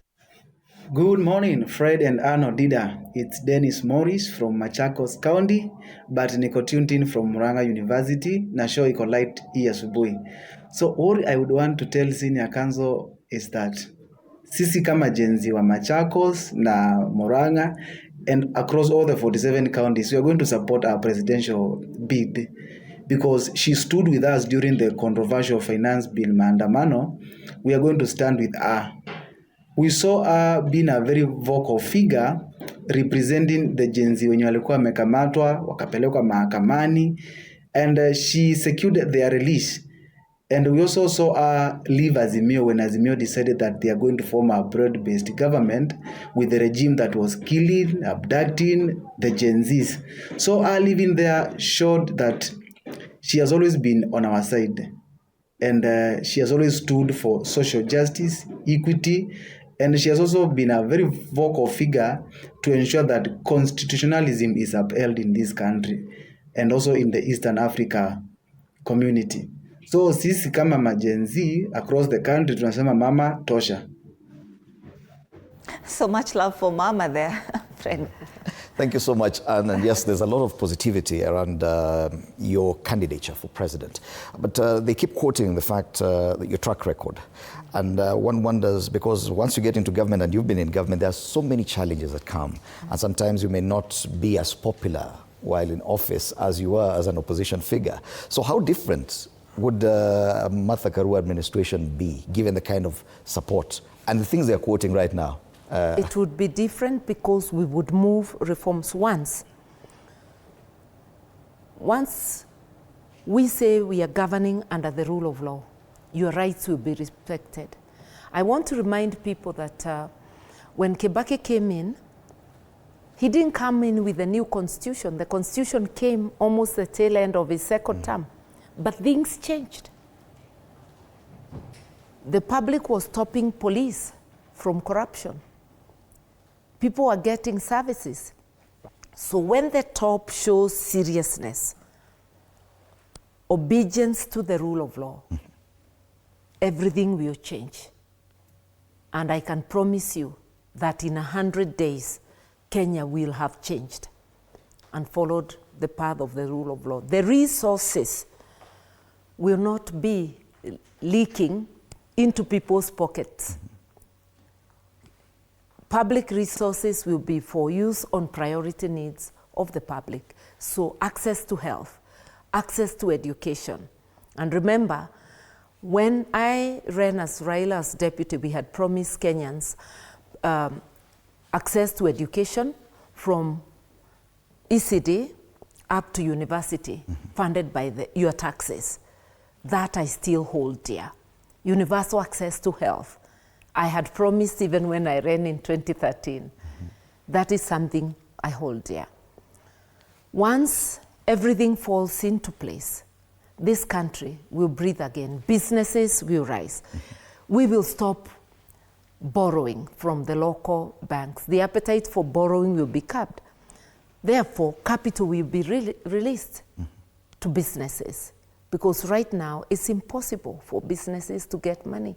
Banks prefer to lend government at higher rates, making access to capital very expensive for businesses. You know, fighting corruption so that the business environment changes and the service delivery equally changes, ensuring that the best skills are employed in order to serve the public. So it will be different. Yes. Yeah. And if people at any stage feel that I am not doing what they want and that I should leave, I would actually leave, even if I disagree with them. Because we must... Simply because of public sentiment? Yes, yes, that is the way it should be. They are the employer. We must take them seriously.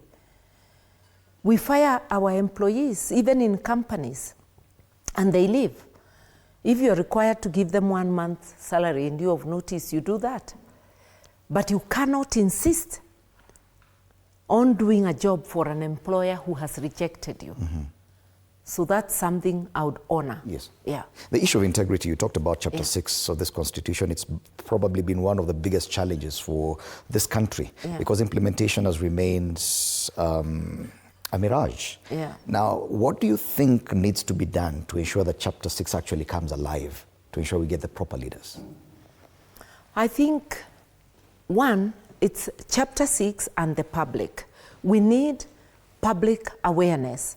And I am glad that as media houses, you're doing your bit by giving us the opportunity to discuss these things. Let us elect leaders we know will deliver. Leaders who stand on the values in Chapter 10 of our, not Chapter 10, but Article 10 of the Constitution. Leaders who will be faithful to the public, leaders of integrity. Leaders who value community, leaders who value equity and equality, leaders who will prioritize the needs of the people. So it is not just about the Constitution. The Constitution is a guide which should guide the electorate and which should also guide the leaders when they are serving. Let us use that guide. Let us use it as our north, so that we can elect the leaders we deserve. The challenge, they say, in this one, as you mentioned it, is the people, that the result of our electoral process does not go anywhere close to what is described in Chapter 6. Do you think that the nation has gone in a direction totally different because some people or some electoral groups appear to be electing people who are the other extreme? We have done it in the past. In the 2022 general elections, we didn't do as well, and even in the previous one. But if you look at the 2002 general election, which outed the KANU regime, the elections, they still got one or two, several leaders who may not pass the Chapter 6 bill, but generally, a majority of leaders are leaders who were desirous of serving the people. And even if you look at Kibaki's first cabinet, it performed. And the majority were leaders who served the people. There were still people who proved to be bad apples, but a majority. It is not possible to always have 100%. But dear Kenyans, can we try our best to have an overwhelming number of people who truly desire to change this country? Okay. Yeah. Let's not consider your path to presidency and what it would take for you to get there. Of course, there's a decision from the United Opposition that you have to come up with a way to choose a common ticket. I understand that you are headed for a 2-day retreat in the coming few days to iron out a few things. What method do you think should be employed in getting to that candidate? I think those are the things we'll be discussing. But whatever method we choose, the sentiments of Kenyans will count. It will not just be a boardroom decision. It will be a decision largely based also on how Kenyans feel about each of the candidates. So my duty is to explain myself to Kenyans, to remind Kenyans that what we lack in this country is good leadership. Leadership that has integrity, willingness to serve, leadership that will govern under the rule of law. And I'll be reminding them that all the days I've been a leader, even before I became a leader when I was an activist, I have always stood for the rule of law. And that whenever I have had an opportunity to serve, I do serve faithfully. I will be reminding them that despite difficulties, I was able to roll out water sector reforms, which leave to today. Governance may have deteriorated, but I'll be coming back to correct that. I'll be reminding them how hard I worked to get the Constitution of Kenya completed. Although I resigned as minister in 2008, we had already laid a legislation that helped to complete the constitution. Yes. And I went and worked as a parliamentarian, as a backbencher, and campaigned for that constitution. All that thought because we want to know more about why you resigned and what made you do that. Let's take a short break. When we come back, we continue focusing on the path to presidency for Honorable Martha Karua. You're watching Morning Cafe.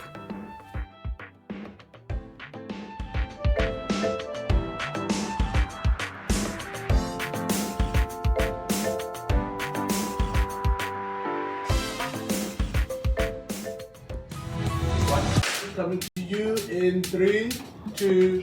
Looking back, I was a serious workaholic. I'd be working all the time. Come in very early, leave probably the following day. Working so hard within the TV industry, I wanted that to be the place where I could prove myself. I literally nearly killed myself working.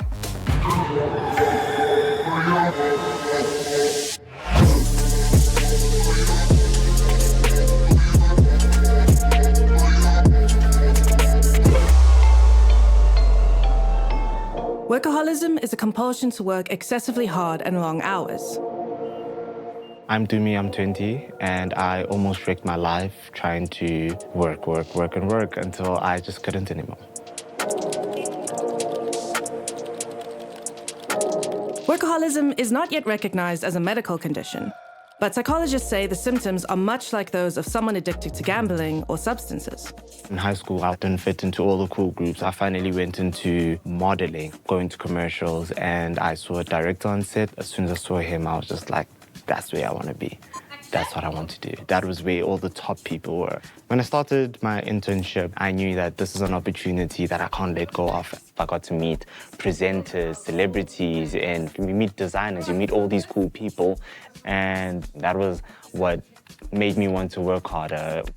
Workaholics often need to increase their workloads to keep getting the same sense of satisfaction from work. This rise in tolerance is a common sign of addiction. I never managed to disconnect. I'm not trying to prove myself to other people only. I'm also trying to prove something to myself and to show the people I grew up with that I'm someone worth noting. I'm someone worth respecting as well. And another reason is because I'm the firstborn, first of 6 children. So I wanted to be the one to make sure that I'm out of their pockets and I can carve my own way by myself. Workaholism isn't necessarily about the number of hours you work, but about your ability to put it aside.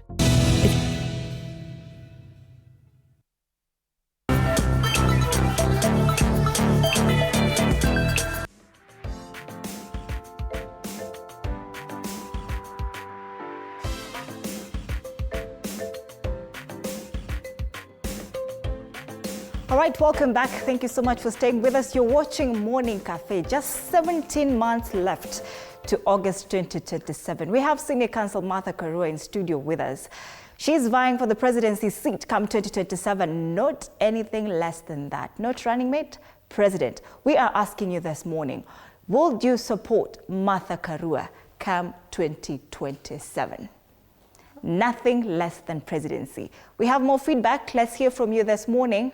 And of course, we do welcome you to talk to us, TV47 Kenya on Facebook and on YouTube, on X at TV47 Digital. You can send us a video as well.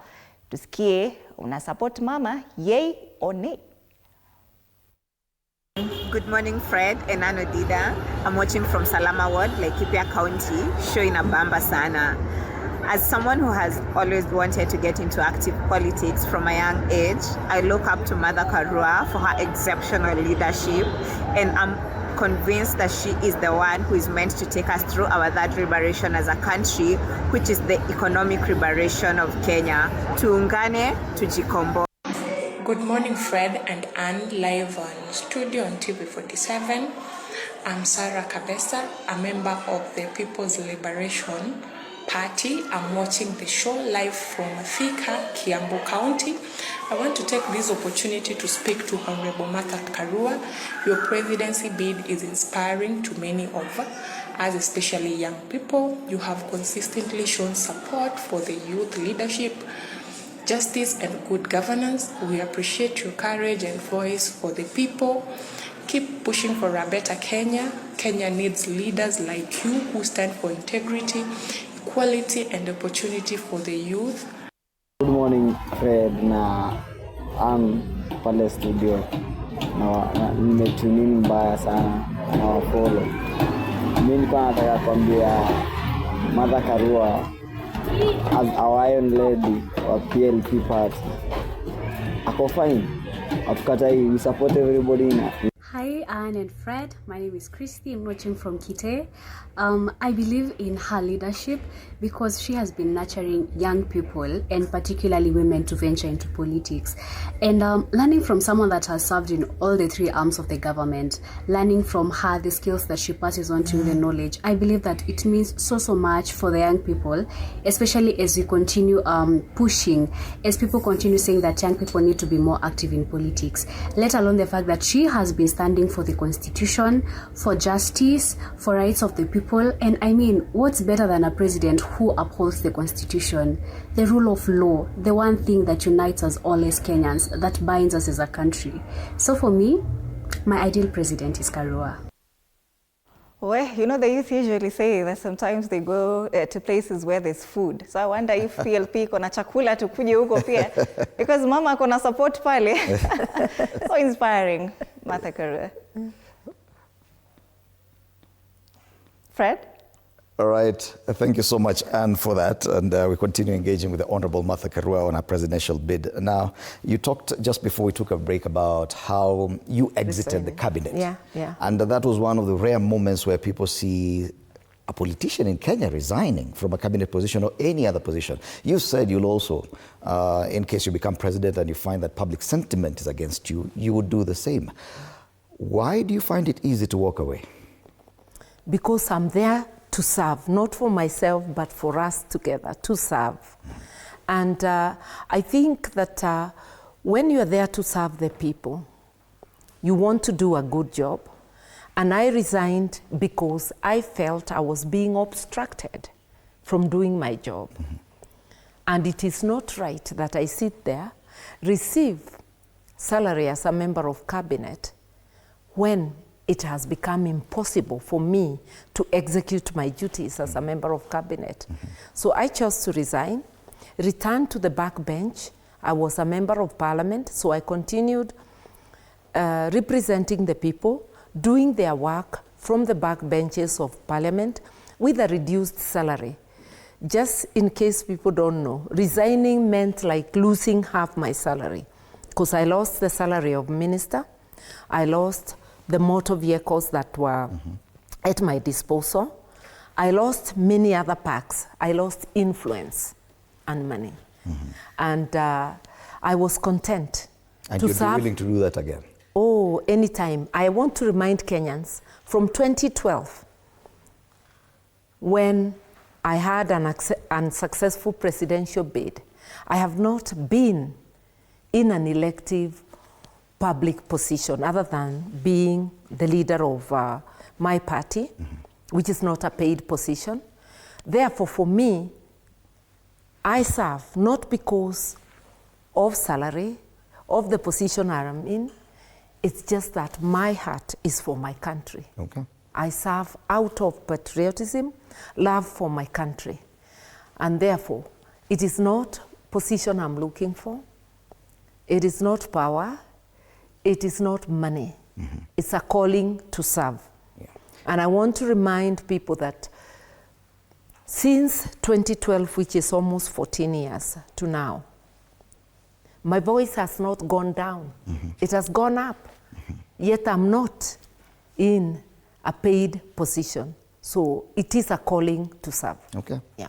And of course, you are a very principled politician. But now, what you face currently is a different ballgame. Yeah. That you have to interact with a lot of egos, a lot of tribal talk, tribal reorganization, or what I would call politics of calculators, where when you come to a table, you're asked, okay, on this calculator, what are you coming with?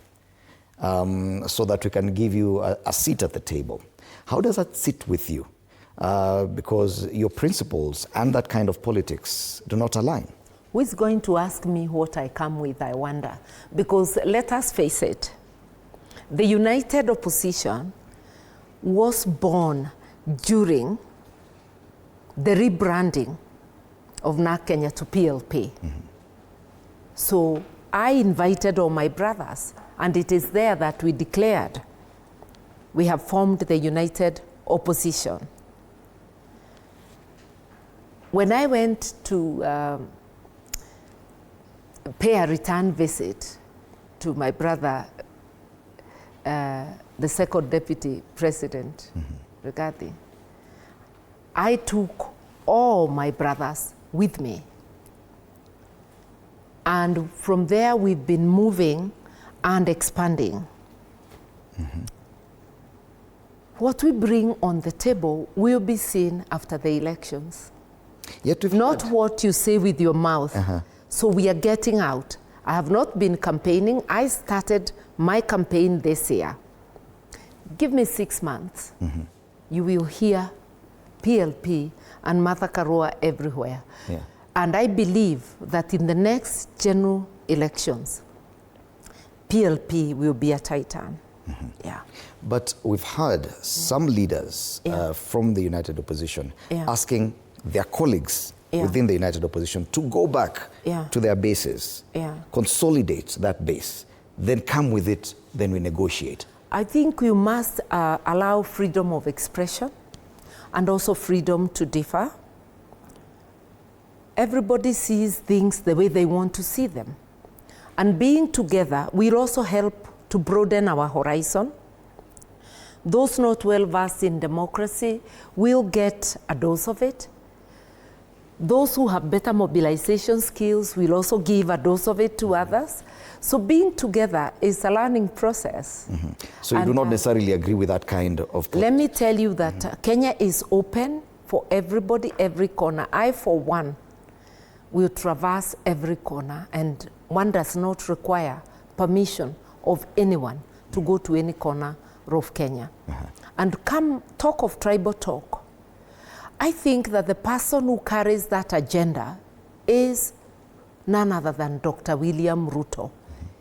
He's the one talking of tribalism and tribalists all the time.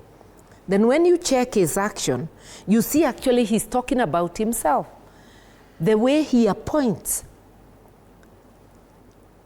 a majority of people from his backyard. You look at the way he's doing things and you realize he's the one with the tribal agenda. Other people may harbor or make statements that sound that way. But the number one tribalist, if you ask me, is Dr. William Ruto. I would urge Kenyans, including him, let us think broadly of our country because our fate is tied together. So we are better off working together than apart.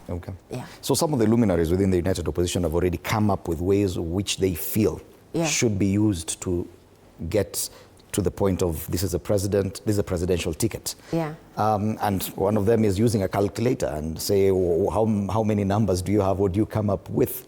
In your opinion, what do you think? Because you said earlier that the people will take part in this process. How will that happen? And in your opinion, do you have an idea of how you should go about it? I know you will discuss it, but do you have a proposal of how the united opposition should go about this process? Those are the proposals we shall be putting together when we get together.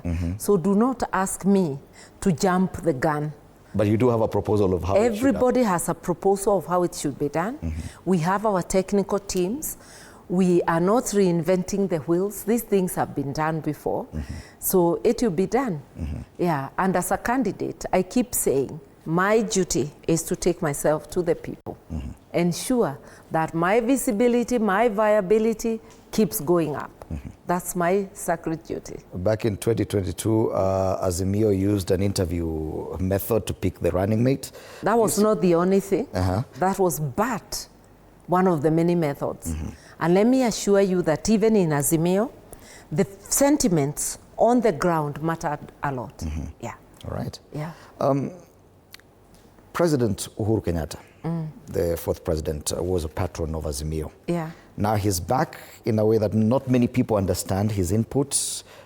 into the kind of political formations right now. Yeah. What do you read of that? It is his right, and he continues to be a leader of the Jubilee Party.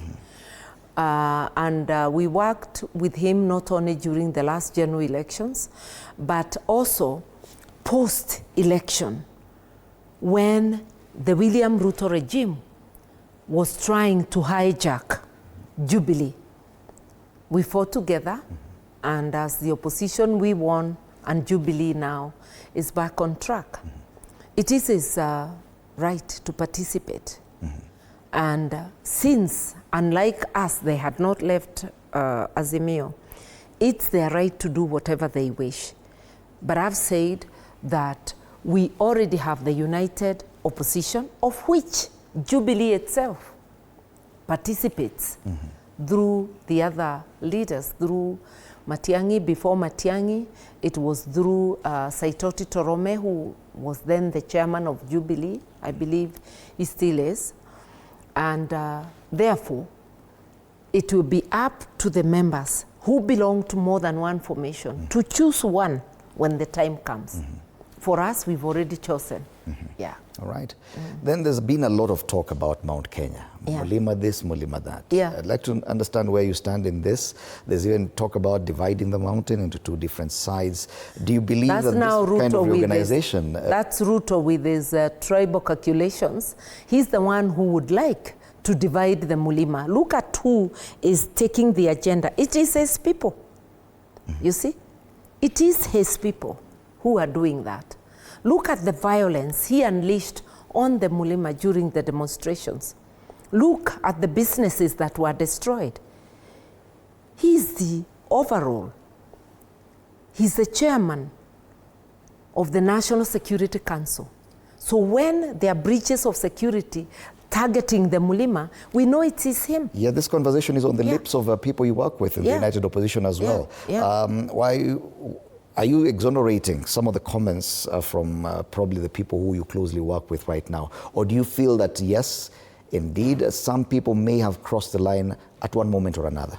What I'm saying is that the talk of dividing the mountain, the talk of tribalism, is a currency that is being peddled by none other than Dr. William Ruto. And I have even alluded to the breaches of security, visiting violence disproportionately on businesses and places targeting the Mulima. And I'm telling the people this we can resist. We have similar roots. There's no such a tribe called Kalenjin. Kalenjin in Mulima ya Rift Valley, in the sense that it's many communities coming together. So when we say Mount Kenya, there's no ethnic group called Mount Kenya. Just like the Kalenjin, it is a coming together of people whose language and culture are together. Even the Mijikenda is not a tribe. It's a coming together of coastal people who share the same heritage. So if I hear you correct, it's just a matter of semantics. We may not be talking about tribal or community politics, but regional politics. Do you think that is acceptable or more palatable? It's always been, even the Constitution talks about community of interest. Yeah, when we talk of the Mulembe Nation, they are also a group of many, it's not a tribe. So there's nothing wrong, When we talk of Nyanza people, who are both Luo and Kisii, and also others living there, it is not wrong to identify yourself with your ethnic group. But it is wrong to use that identity to marginalize others. Negative ethnicity. So what I'm saying is this, that the people of the mountain, and indeed the people of any other region in Kenya, we must not listen to people who want to divide us, because divide and rule is something the colonialists used and oppressive leaders use even today. There is no difference between the hunger of a person from Nyanza and hunger of a person from Mount Kenya, or Northeastern for that matter.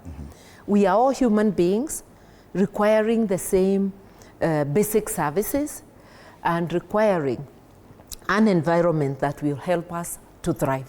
Okay. So let us swim together, because it would be unfortunate if we were to sink together. Okay. Yeah. A lot of candidates have talked about their presidential ambitions, always boast of a base.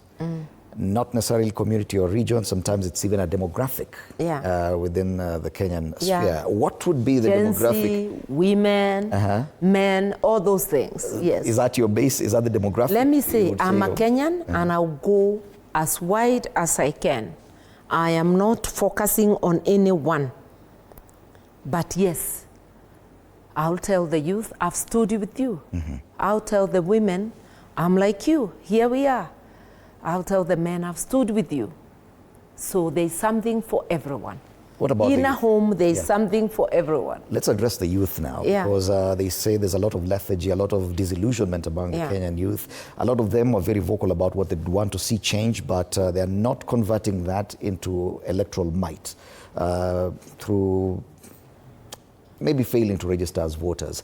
Is that a demographic you really feel will be a game changer? I think we've got to keep talking to one another. The youth are members of our families. They're members of our communities. They are our friends. Fellow youths are friends of those youth. Let us talk to each other and let everybody know failing to vote is actually like a vote cast for unworthy leadership. That if you really want change, you have to be the change you want to be. And change begins with you. It begins with you by registering and voting for value-based leadership. We can't afford to give up, because if we give up, we will sink with our country. We must keep trying, and it is possible, because people feel disillusioned. We must try hard enough, and I keep reminding people, in 2002, after people had tried for many times and had not been able to achieve what they wanted, we achieved change that we wanted. And we saw the country changing, and I believe the momentum of the good days is what keeps this country moving. We can do it again, but we have to do it together.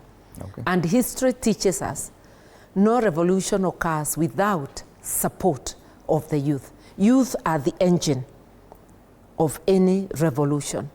I'm saying to the youth of Kenya, be the engine of the ballot revolution that we must engineer for 2027.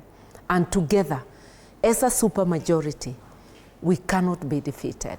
Together as a supermajority, they cannot overrun and steal from us. We must band together, get a majority in the county assemblies, in parliament, and get the presidential vote. All right. Let's sample for one last time your feedback on this conversation we're having before we have the final word with Honorable Martha Karua. And do you have any more that you can tell us? What are the people talking about now that we've seen the path to presidency for Honorable Karua? Absolutely. Of course, so far so good. A lot of support coming in for the Iron Lady Fred this morning. She says she's taking herself to the people. And of course, we are bringing the people right here in studio, right? We are asking the question this morning, would you support Martha Karua for presidency come 2027? Just 17 months to the general election 2027. Would you support Martha Karua for presidency? Let's have some feedback. Hello, good morning, Fred and Anne. My name is Lillian. I'm watching the show from Karen, and the show is late. And I want to actually appreciate Muhesh because of the great work she's doing. Actually, she's an inspiration of a good leadership in this country, actually to the young people. And I would wish to ask her if 2027 she can join the Matiang'i Kalonzo group, and they can really form a very good government. And I am very optimistic that things will work out in this country. Thank you. Good morning, this is Moses here. Good morning, Anne and Fred. I'm listening to this show here at GOtv Village, Mutidi Ward, Mwea constituency, Kirinyaga County, where beloved Mother Karua comes from. And I can tell you, I have traversed villages since Saturday. And men and women, when they see me donning the PLP Ringali, as you can see, even my shirt, my t-shirt here has the PLP logo. They tell me that indeed we need to push for a Mother Karua presidency because they believe, one, she has stood for the rule of law. She has always been so bold. She has always fought for the rights of the people of Kenya. She cannot be blackmailed. Therefore, she can be able to recover all our stolen resources, all those resources that have been stolen by the corrupt politicians. They believe she is very tough and she will recover all of them. They just want, actually they were telling me, we just give Madam 5 years and indeed Kenya will change for the better. Therefore, from Ng'othi village, Mutithi ward, Mwea constituency, Kirinyaga county, we say we endorse on him, Mother Karua, for the presidency. She is the right woman for the job. She has stood with us as young people. She has guided us. She listens to our ideas while we are in the office. She just not only listens to them, but actually actualizes them. Yes, therefore, Fred, Anne, I can tell you, let's bet on this. Mother Karua is the best choice for presidency and for the united opposition. Let her be the flag bearer for the presidential position. Thank you. This is Moses Maina. Good morning, Fred and Ann Odinda. I'm Hexagon enjoying the show from Embu place inaitwa Kangaru manze. Ndo tumerauka hivi na inge hivi mjengo kupigana na Masaya Foreman, lakini imebidi nikuje nikiwatch show manze. Show iko sawa sana manze. On my side ningependa kushukuru Mada sana. Last year December kuna show aliorganize hapo hivyo Kirinyaga ilikuwa inaitwa Gariama Fest. Manze show iliweza many youth walipata opportunities za ku-advertise job zao. Wengine walipata platforms za kwenda kuperform different places, wengine hadi kwa TV, ma interview na kwa radio manzi. Iliweza, ningemshukuru tu sana. Pia kuna time hapo hivyo bado last year amesupport Harambee Stars sana pale hivyo Nyayo. Manzi huyu ndo kiongozi tunataka jo manzi. This is the leader we want jo. Mimi nimemalizia hapa for now. Alafu happy Valentine in advance our mother jo. Tumia Mother maua jamani. Amesikia happy Valentine's to you. Tunatakwambia pia happy Valentine's hopefully. I think this is quite hopeful to see the youth so psyched up about 2027. At least it can somehow address the voter apathy and of course to just have them registering as voters even as the continuous voter registration continues. There was a question for you, Senior Counsel. Ask her if 2027 she can join the Kalonzo Matiang'i team. That is a question for you from one of our viewers. We are already in the united opposition, so we are already working as a team. We are yet to decide on a flag bearer. Mm-hmm. So whichever flag bearer will be chosen, that will be the team. Okay. And I'm working very hard to be that flag bearer, but subordinating my interest to the interests of liberating Kenya. Okay. Yeah. Final comment, a parting shot. My parting shot is that this country belongs to us. Let us not entertain doubt that indeed, with unity of purpose, we can liberate ourselves. Lazima tuungane, tujikomboe. And there is no doubt that we will win. Mm-hmm. Thank you. Honorable Martha Karua, Senior Counsel, a former cabinet minister, a former member of parliament, women rights activist, current leader of the People's Liberation Party of Kenya, and former presidential running mate to Raila Amolo Odinga under the Azimio One Kenya coalition. In 2022, she was described as the Iron Lady of Kenyan politics, and she says she's going for nothing but the presidency of this country and for 1 5-year term. That is something no one else has declared in Kenya. Asante sana for your time. Thank you. 47. This is a beautiful show. Thank you. Asante sana na karibu. Yes. Once again, ladies and gentlemen, a look at the dailies this morning. Crucified for boldness. Sifuna, Mimi ndio Sifuna. On the front page of The Standard. Defiant Sifuna fired. Sifuna falls as Oburu takes war to Kalonzo. Sifuna rushwa nje. Ndio habari kuu kwenye kurasa wa mbele wa Taifa Leo. It is Sifuna, Sifuna, Sifuna. After the break, we change the discussion. We talk about matters health, epilepsy awareness. My colleague Ann Odida will be taking us through that. Thank you so much for keeping it here. See you after the break.